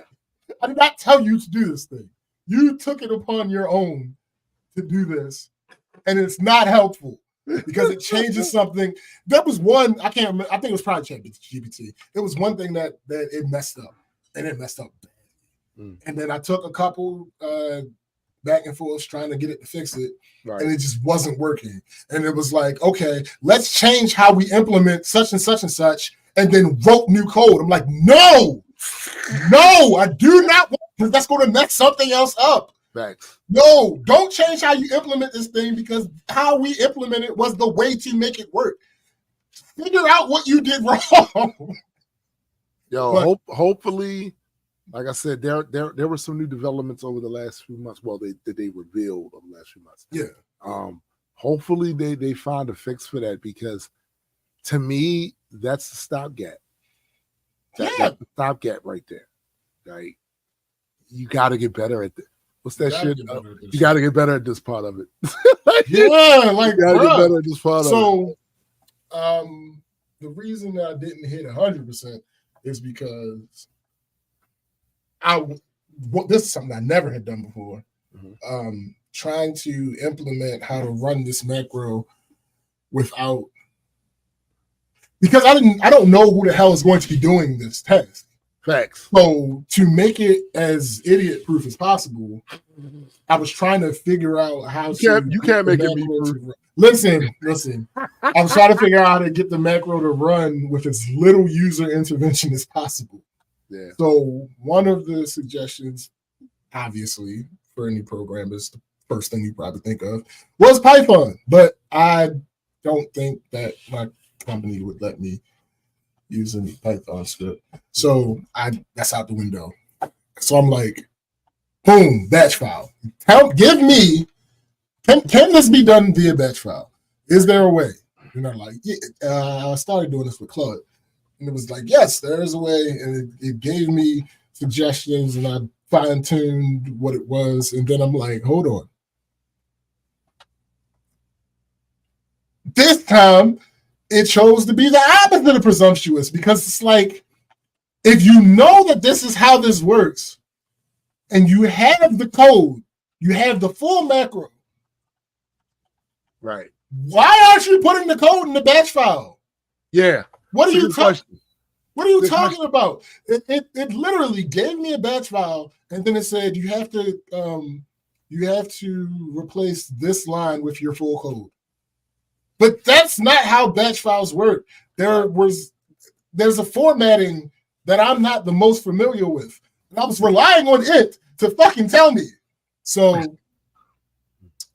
and then the other annoying thing, which is common between both of them, and I don't necessarily blame them because of how much all this shit costs to do, is that they have the limits on the output that they can give for a single response. But again, I understand that one. It's just annoying when you're working on code, and code can get pretty expensive. So I realized Claude was not going to be able to help me with that. So I went back to ChatGPT to get the batch file. And of course, Claude can't give me the batch file. It can give me the words in the batch file. And because there's a limit, the macro itself was already bigger than the limit. So putting the batch file, having the batch file fully written out, and then having the full macro inside of that, obviously it was going to take several interactions for me to get the full code. But again, I'm not familiar with formatting and syntax for batch files, not for ones that fucking big, so I couldn't get it to work. Went over to ChatGPT. Hey, buddy. Pal. I have this idea. There wasn't. Did you tell it? No, I didn't go there. I put in all the information that I gave to Claude. Hey, I want the batch file. I want it to be able to do this. I want it to find this automatically. I want it to do this, such and such and such. I want the whole macro. I originally said I want the whole macro inside. I don't remember exactly what happened. It failed too. So I'm like, all right. This is what we're going to do. Because I have to hold your hand. First, it is a tool. Of course I'm going to have to hold his hand. Of course. I didn't expect to have to hold his hand to the degree that I had to hold his hand. Right. If this is not working the way that you're trying it, why aren't you suggesting another way that is readily available to you?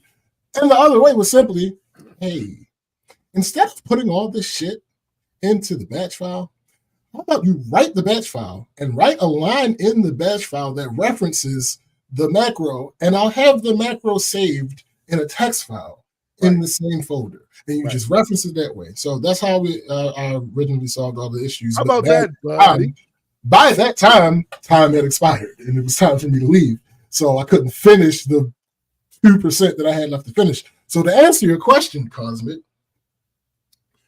had I done the batch file first, that would have saved me so much time with testing. Because with testing, the way that I was doing it originally was I had to have Excel open. I had to have the original file that I was trying to manipulate open. But anytime I ran the code, it would change that file completely. So I would have to close that file and open up the original file again. And then I could have used Notepad. And for portions of this the week before the week that just passed, I was using Notepad because it was just having it there. But what I ended up doing actually was opening another Excel file, naming it code, and saving the code there, so I can just copy from that to the original. It was a whole bunch. If I would have done the batch file first, literally all I would have had to do was update the text file and then run the batch file, and it would have did everything for me, and I wouldn't have had to spend so much goddamn time. Well, no, it wouldn't have taken. Here's the thing. I don't believe that would have saved the amount of times I had to retest, but it made the retesting so much quicker. Yeah. So literally, all I had to do was open the text file, paste the code, save the text file, run the batch file. The way I was doing it, I had to get the code from ChatGPT, replace the code in the placeholder place, then copy it from the placeholder place into, then open the original file, copy it. No, damn, there's more steps. So how long did this take though? The entire process? Yes. From me deciding to use a large language model to where I am now? 2 weeks. Jeez. And the thing is, I may have saved some time. I just did the whole thing myself. Yeah. But whatever. That's not the point. The point is I've figured out how to do it way more efficiently to the point that the next time it will save the time that I anticipated it saving this time, the next time I do it. Right. Because literally the steps, so doing it the way that I figured out how to do it now, the steps whenever I had to put new code in would be getting the code from ChatGPT, opening the text file, replacing the code, saving the text file, opening the batch file. That's it. The way that I was doing it, getting the code from ChatGPT, going to the placeholder place, replacing the code in the placeholder, making sure that that is backed up elsewhere, then opening the original file, going to the code part, and adding a module, pasting that, then running the file. Too much. It would have been much easier doing it that way. And again, it is something that I did not consider ahead of time because I was dealing with something so new, right? That I never I had messed around with ChatGPT for programming before, but it was never anything as concrete or anything as official as something like this. There was no urgency to it at all before, and this was a completely different beast. But like I said, I'm now to the point where if I have another thing that I need to program, it's going to be much easier for me to do. I guess it was worth it because I originally went into it thinking, hey, I can tell it what I want to do and it will do that thing. That's not how this works. Did you switch out versions? No, because the reason I didn't do it in GPT was because when I ran into my first limit, it literally said, you have run out of usage for 4.0, and because this chat has uploaded files, you have to use for Omni to continue it. Right. Had I not cared so much about uploading, because it would have been easier. Better. Yeah, like Omni be on some, and I'm pretty sure it's because it's not all there. Oh, Nick, yes, I'm sure. All there, right? Yeah, but it's sure because I looked at their website when they first dropped it, and I saw all the features. They're not in there. No, they're not in there. No, it's not complete. It's not complete at all. There are things that thing is supposed to be able to do. It doesn't do. And the way they have it set up, it I ain't gonna say the word trick, even though that's the purpose. But fuck them. it tricks you into thinking that this is the the better way to do it. Better way. Yep. Because I could have used 4 and used the code interpreter plugin, right, and would have had the same result and likely longer. I don't know how much longer, but longer usage limits, right, than using 4 Omni, which has all of those plugins built in. Right, but nigga, it's dumb. it's right now. 4 Omni is dumb as fuck. But anyway, yeah. So like I said, I know how to do this moving forward. If I come across, I don't know that I'll have to use it again. But right. If it comes to that point, I know how to do it. I know because, like I said, saving time, no matter how much time, is helpful.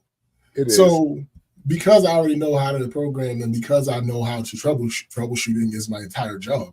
Right. So I was able to figure it out relatively closely because I say 2 weeks, but it's not like I was doing this for 8 hours a day for 2 weeks. I only had 2 full work days to do this. Every other day, I don't, because I'm not downtown all day. Generally, I'm only downtown all day on 1 day of the week. Right. So yeah, it's not like I was sitting there for 80 hours. No, I didn't put 80 hours into this project. I probably put, let me see, 16. I probably put like 30 something hours into it. And if some of that not working out is the breaks. When I have to leave for the field, I have to leave for the field. Right. So any momentum that I had is out the window. Right. So right. I can't come back to this until the next day. So yeah, if I was working straight, then it would have taken less time. Also, if I had considered Claude earlier, it would have taken less time because I would have reached the point where I've realized, like, oh, Claude, I can't do this fully with you either. Exactly. Exactly. So, yeah, that's that. So it was worth going through it if the next time it's not that bad. Yes, absolutely. Right. So the next thing, we can relate that bit. We recorded the first episode. Okay. Kind of. The issue ended up being, well, it went well. We don't have an issue. Well, there's a presumed issue that I haven't proven yet because when something bad happens and you don't want to actually know exactly how bad it is. Yes. That's kind of what happened. So the episode itself went well. Okay. Except for the fact that the camera stopped at some point. Well, at half-hour point, right? I don't know. Oh. I haven't looked because. Oh. Yeah. I don't know at what point it got off yet. So that's the next thing I got to work on is timing, which is it's annoying fix, but a simple fix. If I can't actually fix the issue, it's simply setting a timer. Yeah. And that's gonna be annoying, but it is what if that's what has to happen, that's what has to happen. I mean, you gotta do what you gotta do, right? So yeah, because I could technically get around that with you connecting it to the computer and using OBS, but I don't want to do it that way because I want to do some color grading. And OBS isn't going to capture it in log. So yeah. So worst case scenario, that's what I'll end up doing is just connecting it to the computer and recording through OBS. But I'm going to try a couple things before we get to that point. So, but everything that we got for the, all that shit works great. Set all that up. apps. Okay. Nice and cool. It's just that record limit. And if there's no way that I can circumvent that, then you really can't.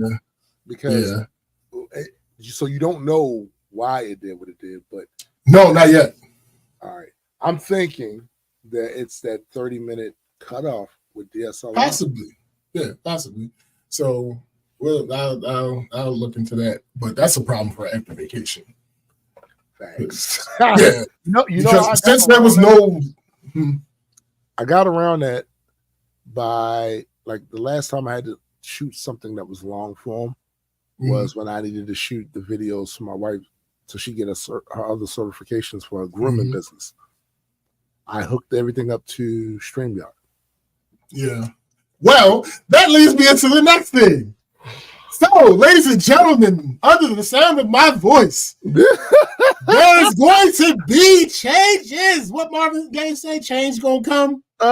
Change gonna come. All right. So, StreamYard, these fuckers have decided that they were going to give us a bunch of new features, right? So, you can't see my screen, but generally, it's hard on the eyes because it's just white all over the place. Large swaths of white all on the screen. Well, they gave us a night mode feature. Okay, all right, cool. Some of you watching on YouTube, you may notice that there's a little bit of higher fidelity to our video. You might notice that there's a little higher fidelity to our video because before we were bootstrapped for 720p, and now we're able to stream in 1080p. Yeah. There is this thing. Matter of fact, let me see if I can do it now. There's this other thing. Oh no, it's not gonna let me do it from here. Let me see if let me try one more time. One more thing. Settings, camera. Okay, no, it's not gonna let me do it from here. But there's a thing where you can have different camera shapes, so you don't have to be a rectangle on the screen. Yeah, so you can make yourself a circle, or you can make it square. You can make it whatever you want. I don't know how to do that yet. Like I said, this is my first time using it since these changes came. There's a couple other changes here and there, and this is because they've introduced different plans, and their rationale is because they want to make sure that as many users as possible have access to the most features they possibly can. I don't believe that. I don't believe that part. And they said all of this before they said, oh, by the way, your current subscription renews on October 6th. And at that point in time, you will be automatically signed up for our core membership, which the current membership that we pay for is $25 a month.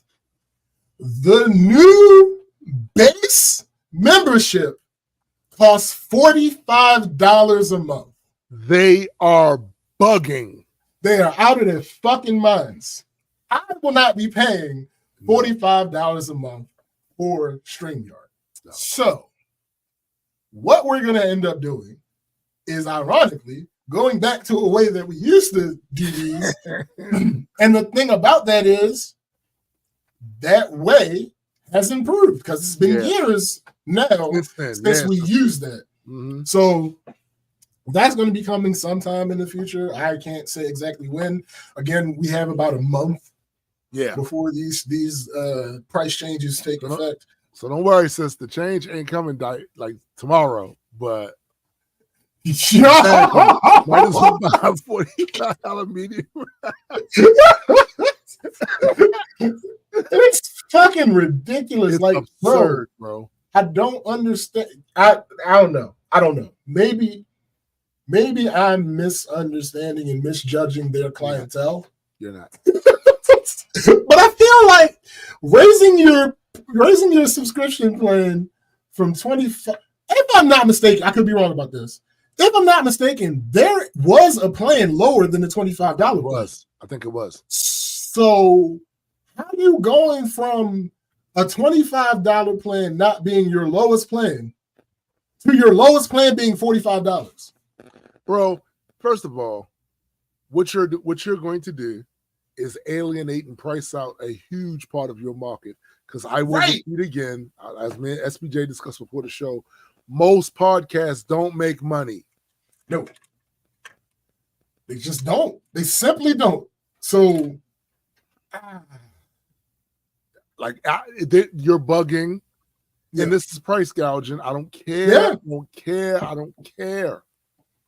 Right. Price gouging. Like it's and now it's fucking such an inconvenience for me because I now have to relearn. Yep. And not only do I have to relearn, but of course, heard it through the grapevine, uses StreamYard. So I would be remiss if I didn't help my significant other figure out how to, do it. So yeah, now I got to do those two things. And it's like, you fuckers. It's the supply chain. It's the supply chain. Yo, I'm so listen, I'm so sick of this bullshit. I don't know what earth to do. Bruh. You can't, what? You gotta laugh to not cry. Like, I don't understand. Why? What? That is, somebody said, in general, their plans are going up 125%. Get the fuck out of here. Get the fuck out of here, yo. What? Y'all doing a lot right now. Right. Like, and I can what? Oh, I can save the local recording in 4K. What? Yeah, like I don't fucking do. Nobody care about that. Like, what are we cares about that? What are we talking about? That is that a nice feature? Sure. It's not worth $20 additional per month. No, it's not. And this is the other thing about that. So back when we were super heavy on the video production shit of this, we looked at 4K as the holy grail. Mm-hmm. We don't see it that way anymore. And I'm going to tell you why. Y'all, not y'all specifically, but y'all in general, as in the audience, the viewing audience. I have watched motherfuckers get 1 million views on low resolution phone camera video. Yeah. That's not going to be the thing that determines ultimately why people watch your shit. It's just not. They're going to watch it if it's entertaining or informative, right? Right. That's why they watch the shit. So until a foreign country wants to give us $100,000 an episode, there will be no paying. No fucking $40. What? $45 for this? Yeah. All right, yo. All right. So Cosmic asked if we stream in any platforms unsupported by Restream. Good question. Well, let me tell you what the for Restream's plans. Let me read you the features for the plan that is reasonable enough for me to warrant switching to them. You get 3 channels, no watermark, 6-hour recordings, Facebook pages, guest channels, 10 on-screen participants, custom graphics, 30-minute. You can upload 30-minute videos, and the file size limit is 500 megabytes. I get more of that from OBS, and that's not a monthly fee. Right. The next highest plan for Restream is 5 channels, 1080p, full resolution, 10-hour recordings, custom channels, 3 RTMP pull links, 1080p full resolution in studio, split track recordings, upload up to 60-minute videos to stream, 2 gigs per video, stream looping. That's still $40. That's still $40. And I can do all that from OBS. So The reason, let's be clear, the reason that all of these streaming places have done as well as they have is because people do not want to do the work. And that's not saying they're lazy. They don't want to do all of the work necessary to get the equivalent product. The reason we ended up switching wasn't because I didn't want to do the work. I'm a tech guy. I don't have that issue. It was because this was more efficient, and we weren't. And the price wasn't super ridiculous. Right. We wasn't consistently getting the level of quality, because if those of you that have been listening for a while, y'all remember the times when shit just would be wonky. Right. Just wonky. This was less wonky. Yeah. But nigga. Yeah. Not $45 a month.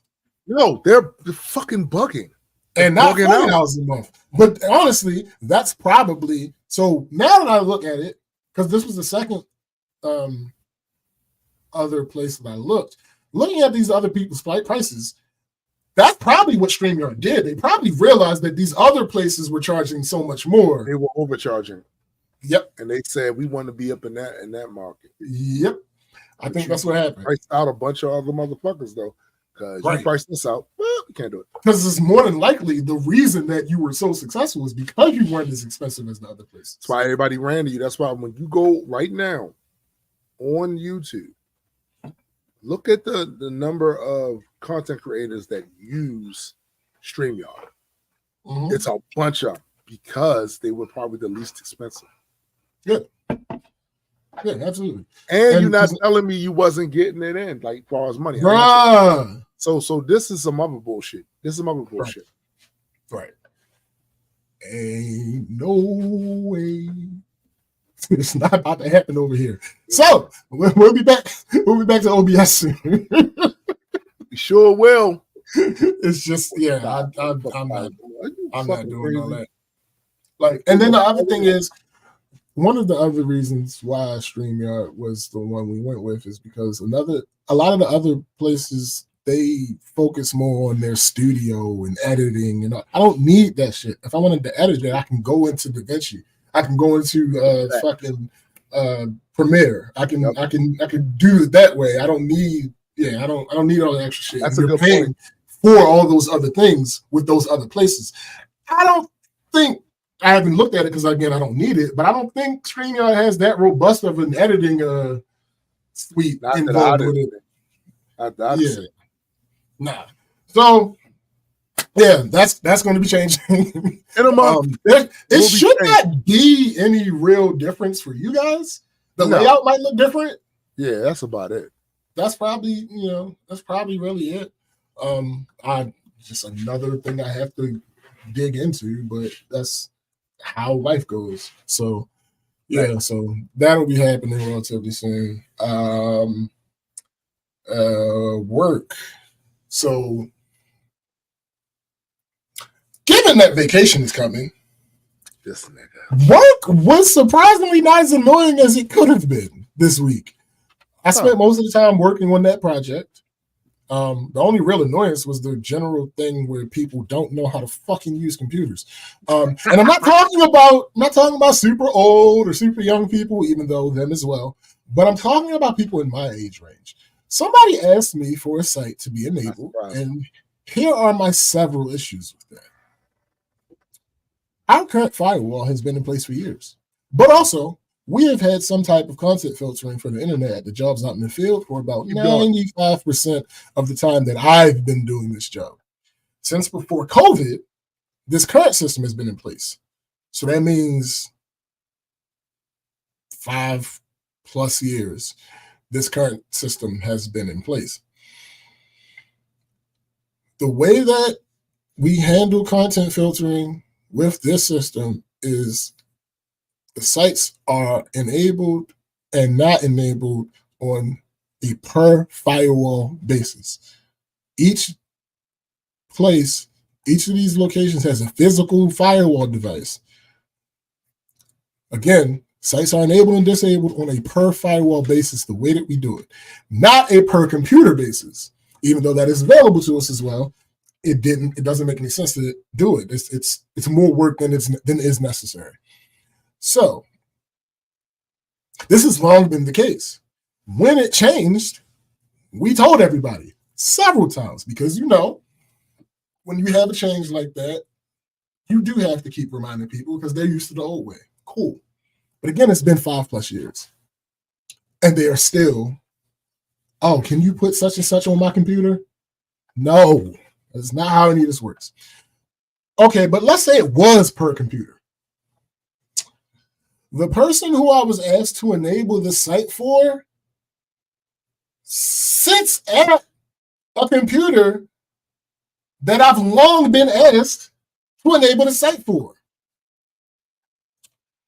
So even if it were per computer, it would have already been done.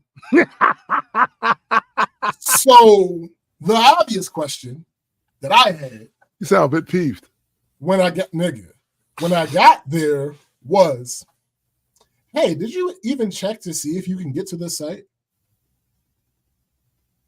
I'm sure I don't have to tell you what the answer was. So y'all been harassing me. Yes. About something you already have. Yes. Leave me be. Like, what are we doing? Like, it is never an issue, to be clear, because I'm not one of those type of people with my job. It is never an issue that if you need help with something, to ask me, because that's what the fuck I'm here for. That's what I get paid for. That's not an issue. However, it would be helpful if you knew you actually needed help before you asked me to help you.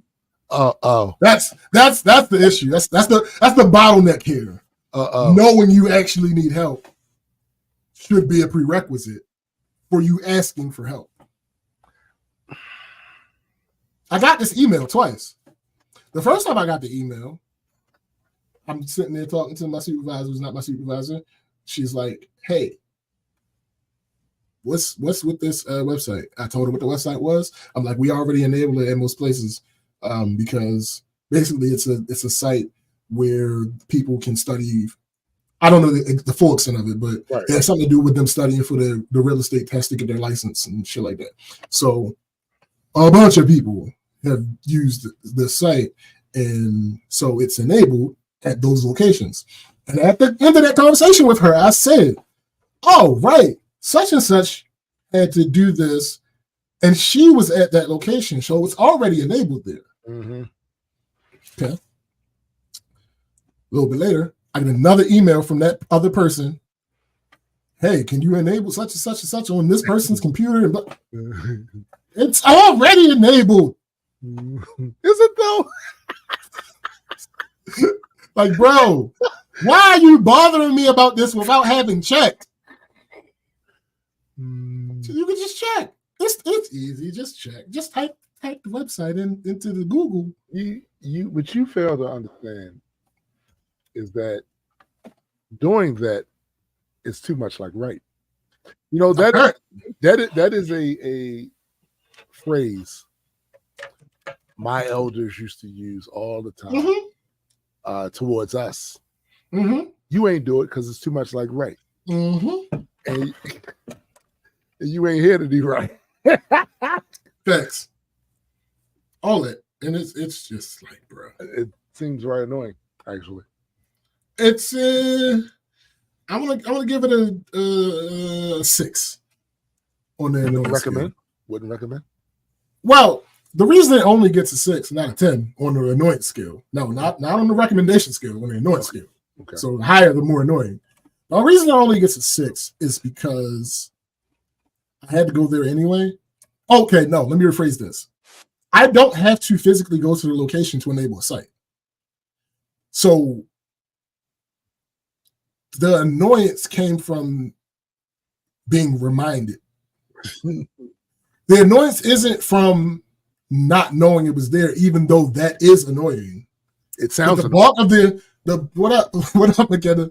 Hey, what's up, McKenna? The beef of the annoyance comes from, hey, did you do this thing? Hey, did you do this thing? Yes, I did the damn thing Yo, years ago. It's the Bart Simpson and Bruh. thing with the owl quit it. Uh-huh. Exactly. Or stop hitting yourself. Stop hitting yourself. Are you hitting yourself? Stop hitting yourself. Like, yeah, like that type of thing. Like, it takes me 5 minutes to check to see if it was enabled or not. That's not an issue. Yes, again, it's annoying because you didn't look. Right. But once we're past that, all right, cool, let me check. All right, cool, it's already there. It's the, hey, can you do this? I, in fact, cannot because it is already done. And stop asking me, please. Leave me be. Before I choke you. So, hey, leave me alone. So, vacation. Vacation's all I ever wanted. We leave for Myrtle Beach Monday. We leave Monday. Mm-hmm. I can't wait. Now,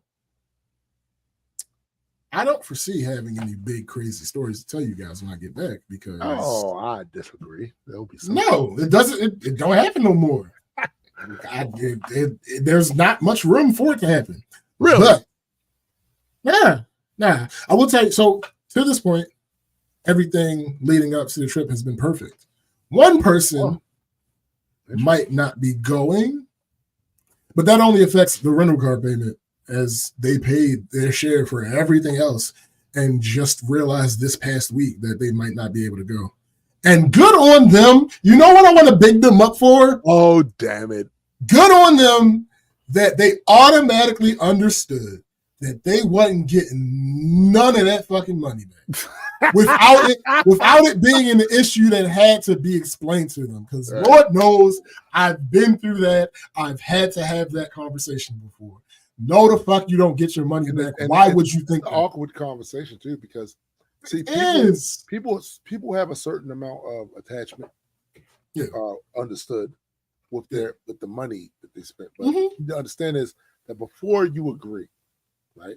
Before you allow that money to part your account, you must understand that there are rules to this. Yep. So that once you've made that decision, there is a risk if you choose to all of a sudden back out.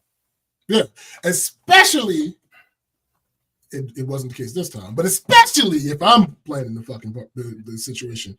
Because I'm not about to, number one, two things are not going to happen. One of you, if I can control it, is not going to make everybody else's life harder. Agreed. And you individually are not going to make my life harder. I'm sorry. We're not going to go through this situation where, you thought you can go and you paid some money, then you realize you can't go. So I have to now somehow find money to give you back. Yeah. Whether that is me finding it out of my own account or me going around to everybody else. Me figuring out how much it is that I owe you, dividing it up into the people, and then telling the people to get. I'm not doing all that. You signed up for this shit. You did. You don't get your money back. Especially if I informed you thusly. Bruh, only way you get your money back outside of me. If there's a situation where take it in blood. The reason that you didn't, that's funny. If there's a situation where the reason why you didn't come on the trip is because of me, then I'll consider giving you your money back. And when I say because of me, I mean like we fell out or some shit like that. Like then I'll consider giving you your money back because that wasn't completely your fault. Get it in blood. Anything else? Get it in blood. Get it in blood.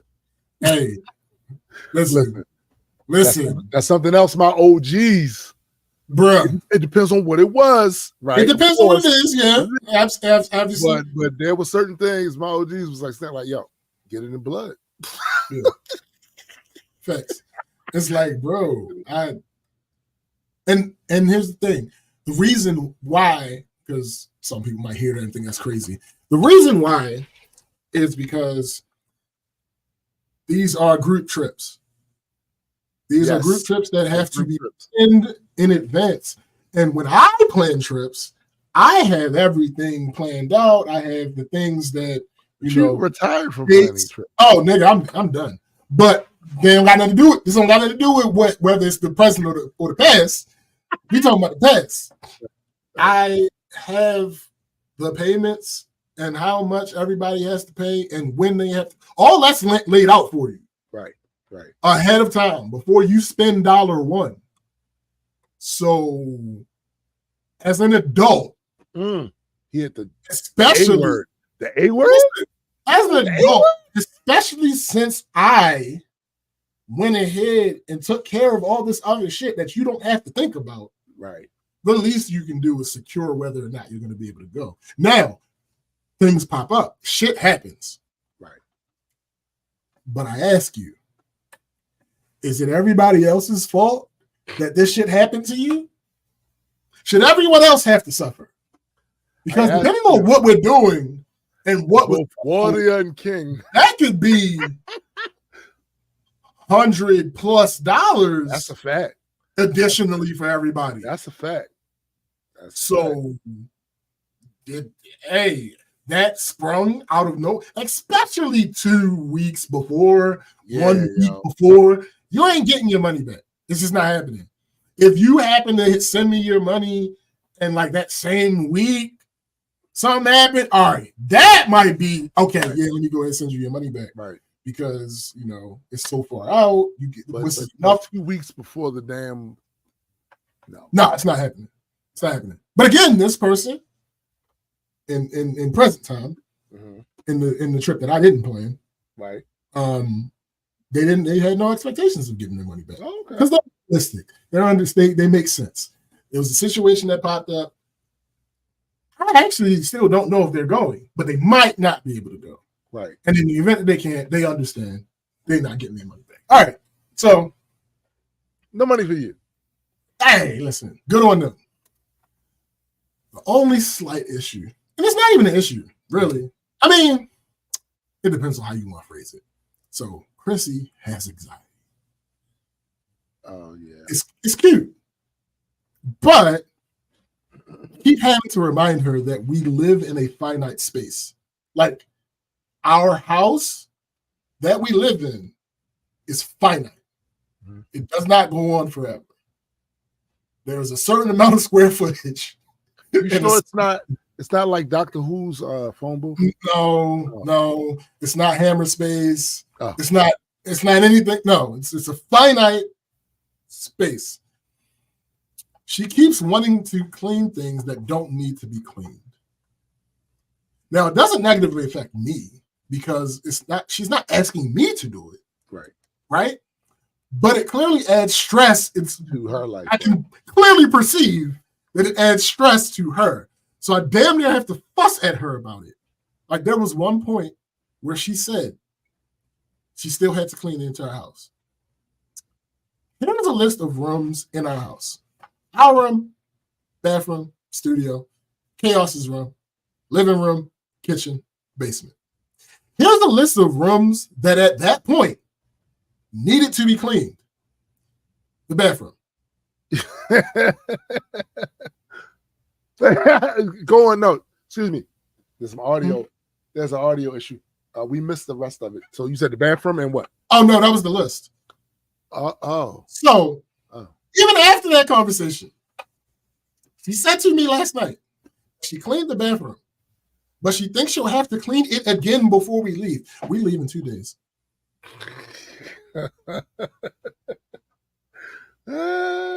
Yeah, will there be things that need to, be looked over or touched up throughout the house? Yes, of course. That's how that works.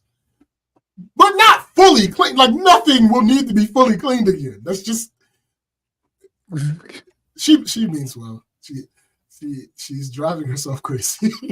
And what will happen is if you allow her to succeed to her destination of crazy, she will then drive you crazy. That is true. What happened. I honestly didn't think about that. I was just thinking about, like, I see it on you. I hear it when you talk. Hear me well. 16 years. No, I get it. I get 16, it. my God.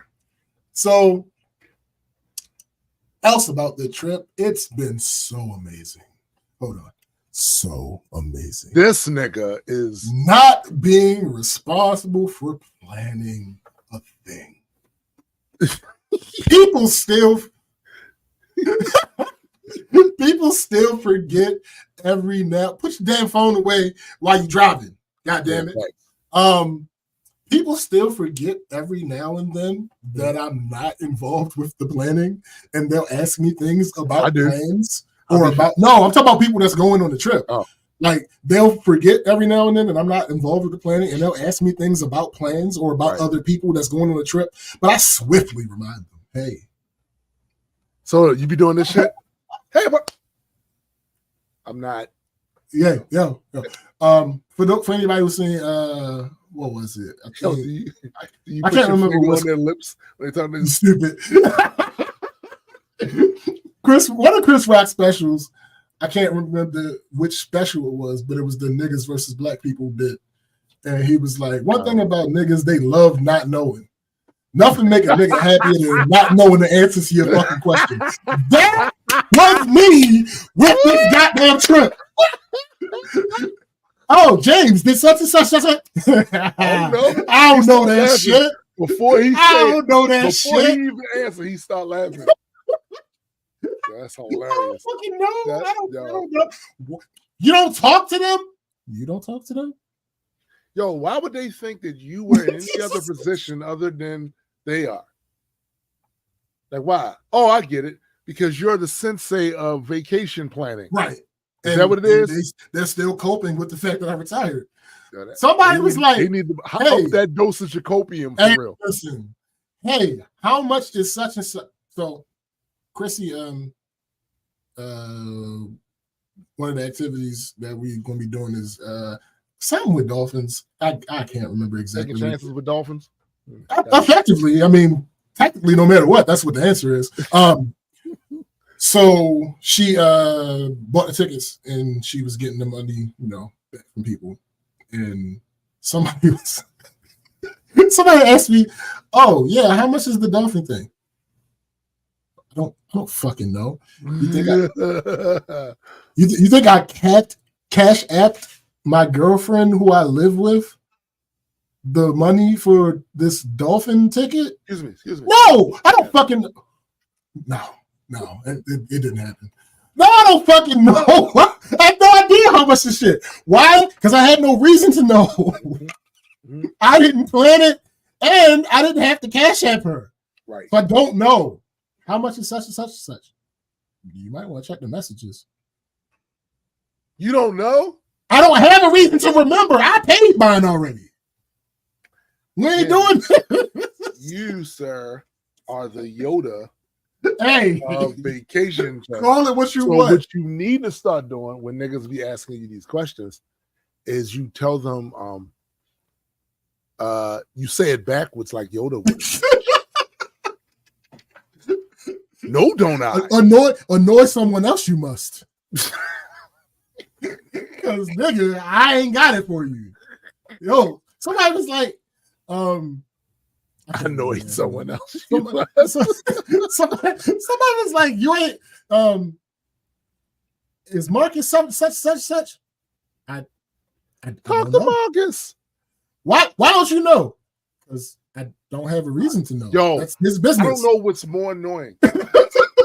Them asking you in the first place, or then following up that with why don't you know? Nigga, it's because they're used to me planning all this shit. Hey man, I'm not planning. This is not my position. A lot of shit too, and you get unused. Then you get over it. Yeah, you get unused to it. Like it's like, bro, like, and the crazy thing is, it's actually not annoying. It's fun. I revel. Well, I revel in being able to tell them I have no idea. I have no reason to know this. Why would I know this? They need to catch up with that too, because they're giving you way too much joy being able to tell them. You don't know, like they need to catch up with the fact. You know what's crazy about this? Shout out to my amazing girlfriend. Not once. Right. Not once. Not a single time that she'd be like, "Hey, what is?" Nope. Because she understands I'm not planning this shit. I have no reason to know. How much was the full price of the unit? I don't fucking know. I paid my money already. I paid my share. Did you pay your share? Oh, well. We good then, right? We're all good. Are such and such share in the room? I don't know. Again, not my business. Again, I'm sharing a room. Yeah, I can tell you that. I don't know. Otherwise, I ain't got shit to do with it. That form of disconnect. Oh, is priceless. It's freedom. It's freedom. It's freedom. It's a freedom I've not really experienced on a group trip.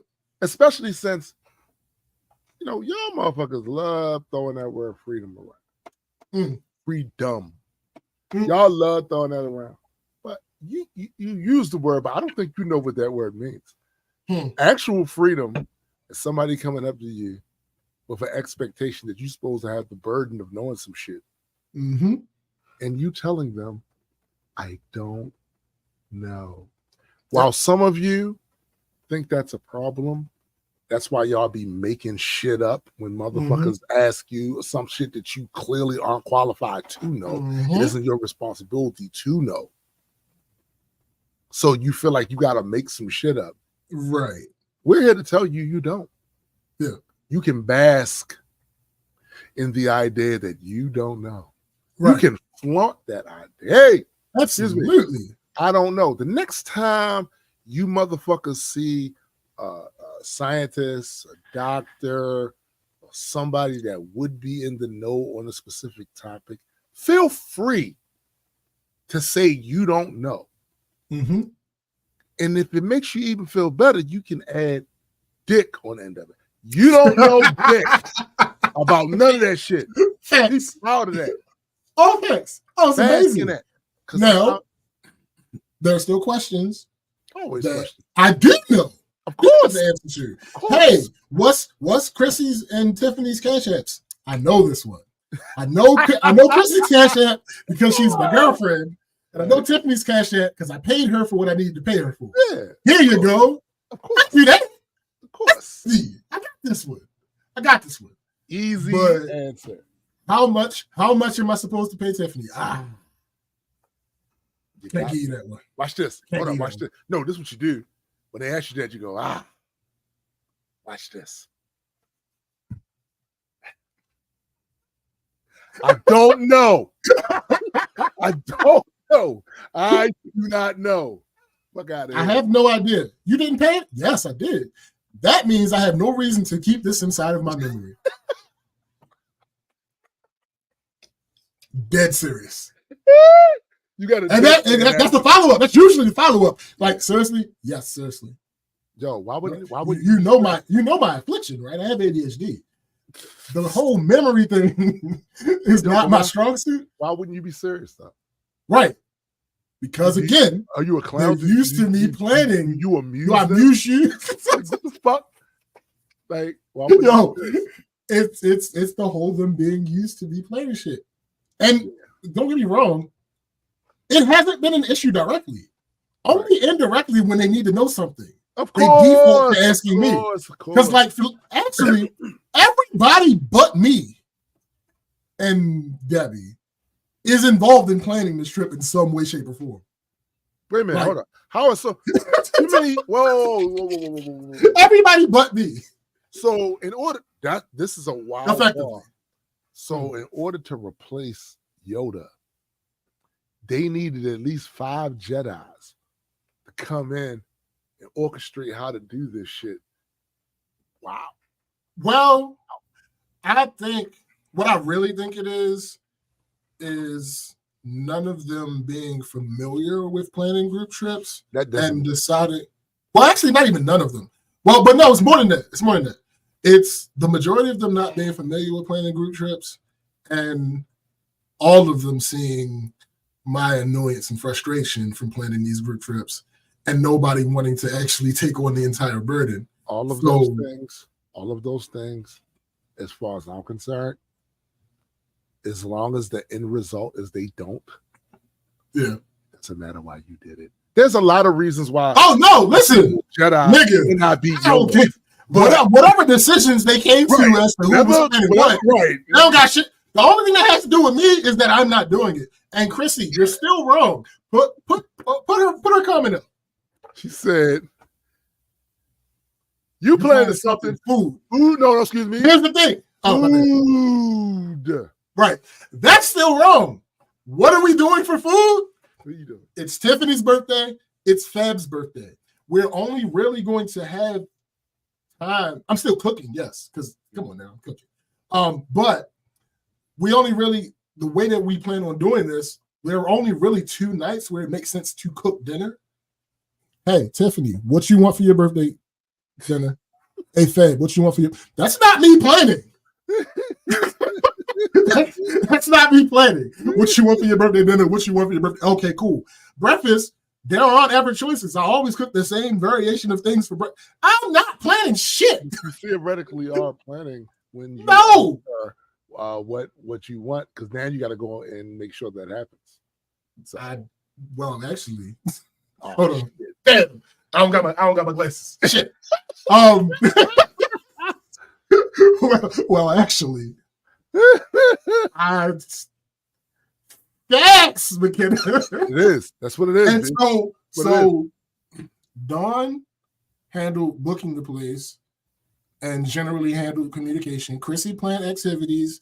Them two, along with Marcus, were doing the whole total overall this plan. Was shit. By the way, folks, this was shit that he used to do. Yes, all of that solo dolo. Chrissy planned some activities, and then her, Dawn, and Marcus were doing the brainstorming with the overall stuff and all of that. Fab handled the money for the place. Tiffany booked and handled the money for the rental car. I planned nothing. I planned to be there. So that was your plan. That was the big plan. That was it. Yeah, that was it. I planned to be there. I plan to be there. Yeah. So hold on. What's the plan? What's the plan, James? I plan to be there. I'll be there. No, but I mean, young Mike Jack. Yeah, I'll be there. Figure that out. What are we? Scary along. Figure that out. Scary. Shoot. Like, and it's not to be clear, as obnoxious as I'm being, I'm not being as obnoxious as I could. Of course not. You love your friends, but I'm just saying, on the Black Culture Geek show, the way that translates is shoot. Oh, nigga, absolutely. Yeah, 1,000%. But again, as obnoxious as I'm being, I'm not being as obnoxious as I could be. I could be not suggesting anything. No, is it's admirable. It's at the decent level. Yeah, it's admirable. I feel like I'm doing this correctly. I believe I agree. My first real time out with the group, doing a group trip, and I'm not planning anything at all. I feel like I'm eating this the way it's supposed to be. I think so. I'm with you. Let me have my fun. I mean, like the fun of doing anything other than paying for the shit. Effectively, yeah. I mean, again, I'm cooking, but of course I was cooking. Well, yeah. Who else was going to? Yeah, who else is going to cook? So yeah, so like that's where I'm at. Let me be there. Let me live here, and this is where we'll exist. I like it here. I like it here. That's my thing. Like I am God here, nigga. I sent Dawn the extent of planning the trip that I did was I sent Dawn the link to the place, but that wasn't even me doing work. They wanted to go to the same place that we went the first time we went to Myrtle Beach. Right. So it was already in my history in my Airbnb. So I just texted her that. Right. I mean, that was the extent of my contribution. I mean, it's a great contribution. No one should sleep on that contribution. Like, they'll sleep in it. They'll sleep in it. You know. Listen, it's a different bag. I ain't been here. Yeah. Shit, ever. Yo, I mean, I'm sorry. Once, one time in my life. Good on you. I must admit. Listen, one time in my life, I've been on a group trip that I didn't have anything to do with planning. On the show, it does make for great content, to hear you whine and complain about how motherfuckers is whining and complaining. Absolutely. About you, like that. And I will miss that part. I will miss that part of it. However, I would prioritize your lack of annoyance. Let's prioritize that. Because the shit that I didn't have to stress about. Yeah. Always. Yeah. The shit that I didn't have to stress about in this rollout of this vacation. Rollout. That's hilarious. It's next level. Like, what are we talking about? What? This is amazing. This is how all vacations should go. I know it's not going to be like that. In the future with group trips. Hey, listen. In the future with group trips, I will be slightly more helpful than this. Maybe. But this one, nigga. Hold up! Stop! No, stop! Freeze! What? We cutting that part out. Don't say that. Don't even say it. Because if you decide to do it, cool. No, here's the thing. Don't build the expectation. This group of people, if any of them happen to be listening outside of Chrissy, but Chrissy counts too. We just know she's listening. If any of them other them niggas happen to be listening, they know me. They know better than to think they're gonna be able to pressure me into it. No, it's not. Excuse me. That's not a thing. Peer pressure don't really work on me. Like, but this is it's not what happened. Damn, I guess it ain't what happened then. That's crazy. I really wanted this to happen for you. Damn. All right. I guess me and Chris will do something else. What y'all gonna do? Me and Chris are gonna go do something. Yo, you know the thing that's crazy about that is like most of the trips that me and my wife was going on, I have not planned them. Well, not in the sense of the actual nuts and bolts of the trip. Like the whole, we should go. Let's go. I mean, yeah. My wife always takes the initiative with that. And I think I know why. Because she wants it done right. That's also the thing. Also, that is absolutely a thing. My wife likes to be in charge of shit like that. That's another thing. Just go and ask anybody that's ever worked for her at any job. She likes to be in charge of that shit. Now I benefit from it because like I've planned stuff for me to go do and blah blah blah. But I don't like that shit. I don't like it. But I also don't want to get down there and shit be wrong. Yeah. Right? That's whack. That's whack as fuck. But like as far as the planet, I mean shit like say we back when we was doing the whole theme park era, right? I'm talking down to the most minute detail. She would always get a new bag. This bag had shit in it. This bag was Santa Claus's bag. The endless bag of shit. I mean, something would happen and she would have the thing. That. Let me find out y'all got hammer space. She do. She really do. Like it'd be shit in there. And it's shit that you wouldn't even, I wouldn't have thought of. Necessarily need that. We out there. Oh, shit's raining. She pulled ponchos out. Bruh.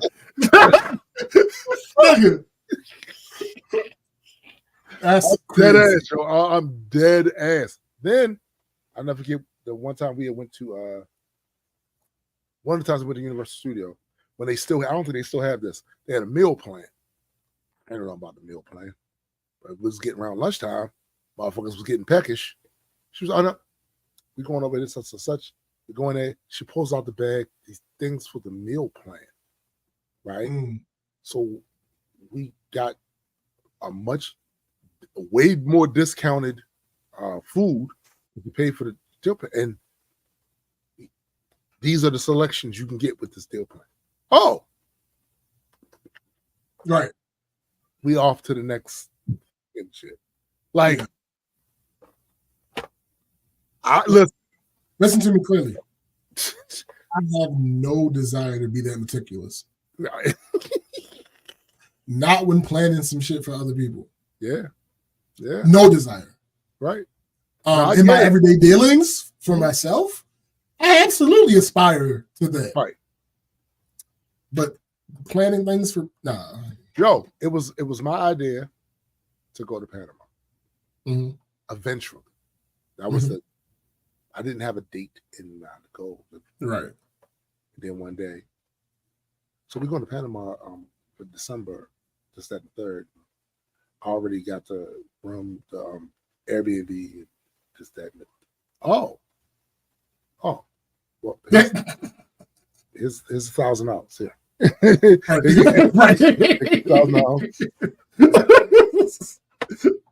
And it was amazing being in that position this time. Yeah. Hey, we're doing this. Who I'm giving money to?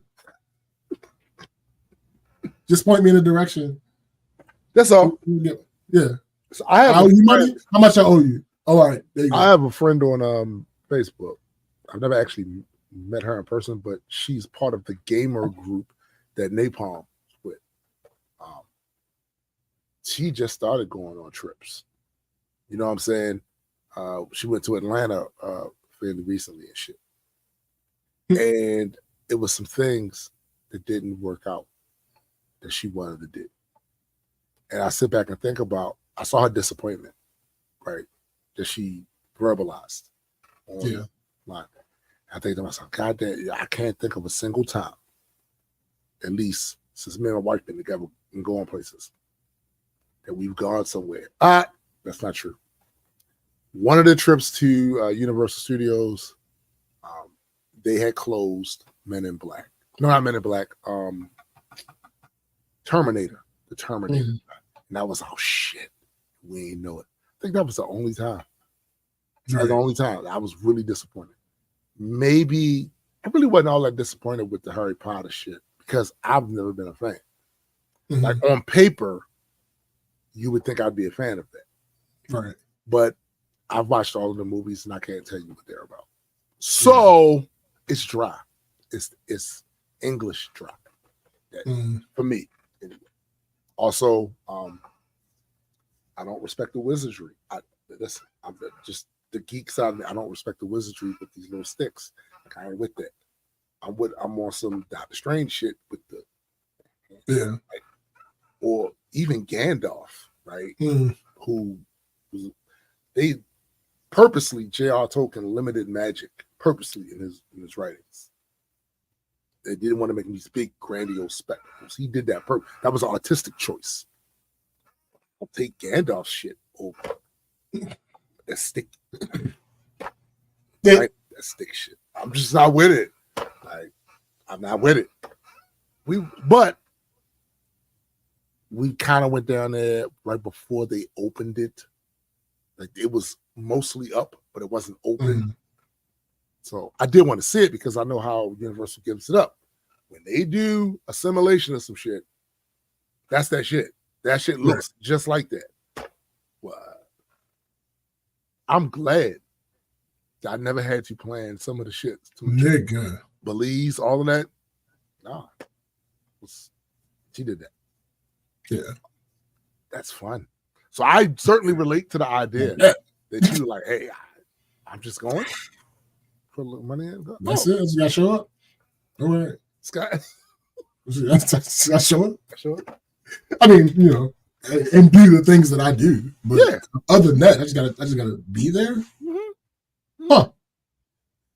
Hey, you know what flight everybody on? Nope.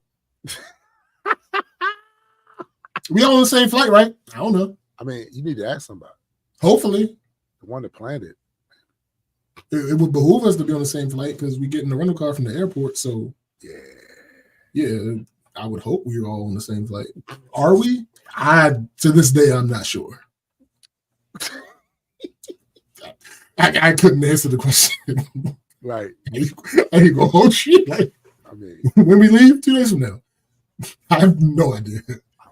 I'm sure somebody let us know something. I don't need to know. I'll find out what happens. Just send us an email. I'll find out what happens. When we're sitting at the airport and we get called to board. There's Dawn. There's Tiffany. Now see, this is the part that I do get antsy about, anxiety about. I do be wanting to know what gate we supposed to be at. Here's the thing. I've never had that issue in the airport. and they've never had that issue. Anybody that's going with me when they have been with me on another trip has never had that issue. As far as if everybody flight at the same time, I don't care because I ain't driving. So right. If we happen to land 3 hours before somebody else, we can go to the Airbnb and either they can catch an Uber or whoever driving can go pick them up. Because I ain't driving. Because Uber's almost everywhere. So yeah, facts. So like, don't get me wrong, I would feel for them if that was the case. Because there's no reason you should have to be in that position. However, for whatever reason, you in that position now. Yo, when we did the Dragon Con thing, something else, I planned some of it, but not most of it. Right. Our publicist, she did that shit. And it was convenient as hell. We got out the I know when I got down there, there was a car waiting. She came pick me up. To the hotel. All that was, we go up there, sign in, do the shit, wait for grading the next day. Grading comes out the next day. Like, that shit, shout out to man Bisa, man. Like, she handled her thing with that. Like, very good at that. Wait, whoa. What's that? Something, the audio. What? What about now? Yeah, no. No, I can hear you. It's interference. Really? Yeah. And shit. Hold up. You still hear it? Every time you speak. I don't know if the audience can hear it, but it could be on my end only as far as the output of the audio. But because I did just get this new interface and I'm not fully sure how to use it. Not how to use it. I said the wrong thing. What about now? But no, still. So it could be. It could possibly be me. It could be me. But it's time for us to end anyway. It is. We want to. Nigga, hold up. Okay, no. Okay. Listen, I'm gonna. All right, I know what y'all are used to. Oh shit! It's not gonna happen this time. Yeah. So it might just be me. Okay. But I don't want to chance it. Yeah. So yeah, guys, there are things. There's always music. Always. There's music been out. Us individually, collectively, as a duo. There's music. There's music. Like, obviously, y'all know Gray, GA. There's music. There is just music. Make sure y'all check out Heard It Through the Grapevine. They will be back next Monday because obviously Chris is going with me to Myrtle Beach. And Metas and Mutants, Cyrus and Hendrick. Make sure y'all check that out. Did I miss anything? Is that the things? Those are the things. Those are the things. All right. So until next time, peace, Tombstone the Dead Man. Yeah. I'm SBJ, and I don't know if I'm going to be able to end this live because I wasn't able to start the live. I can end it. Just let me know. No, it's not gonna let me end it. No, but it'll let me end it. It'll let you end it. So yeah, you go ahead and do that.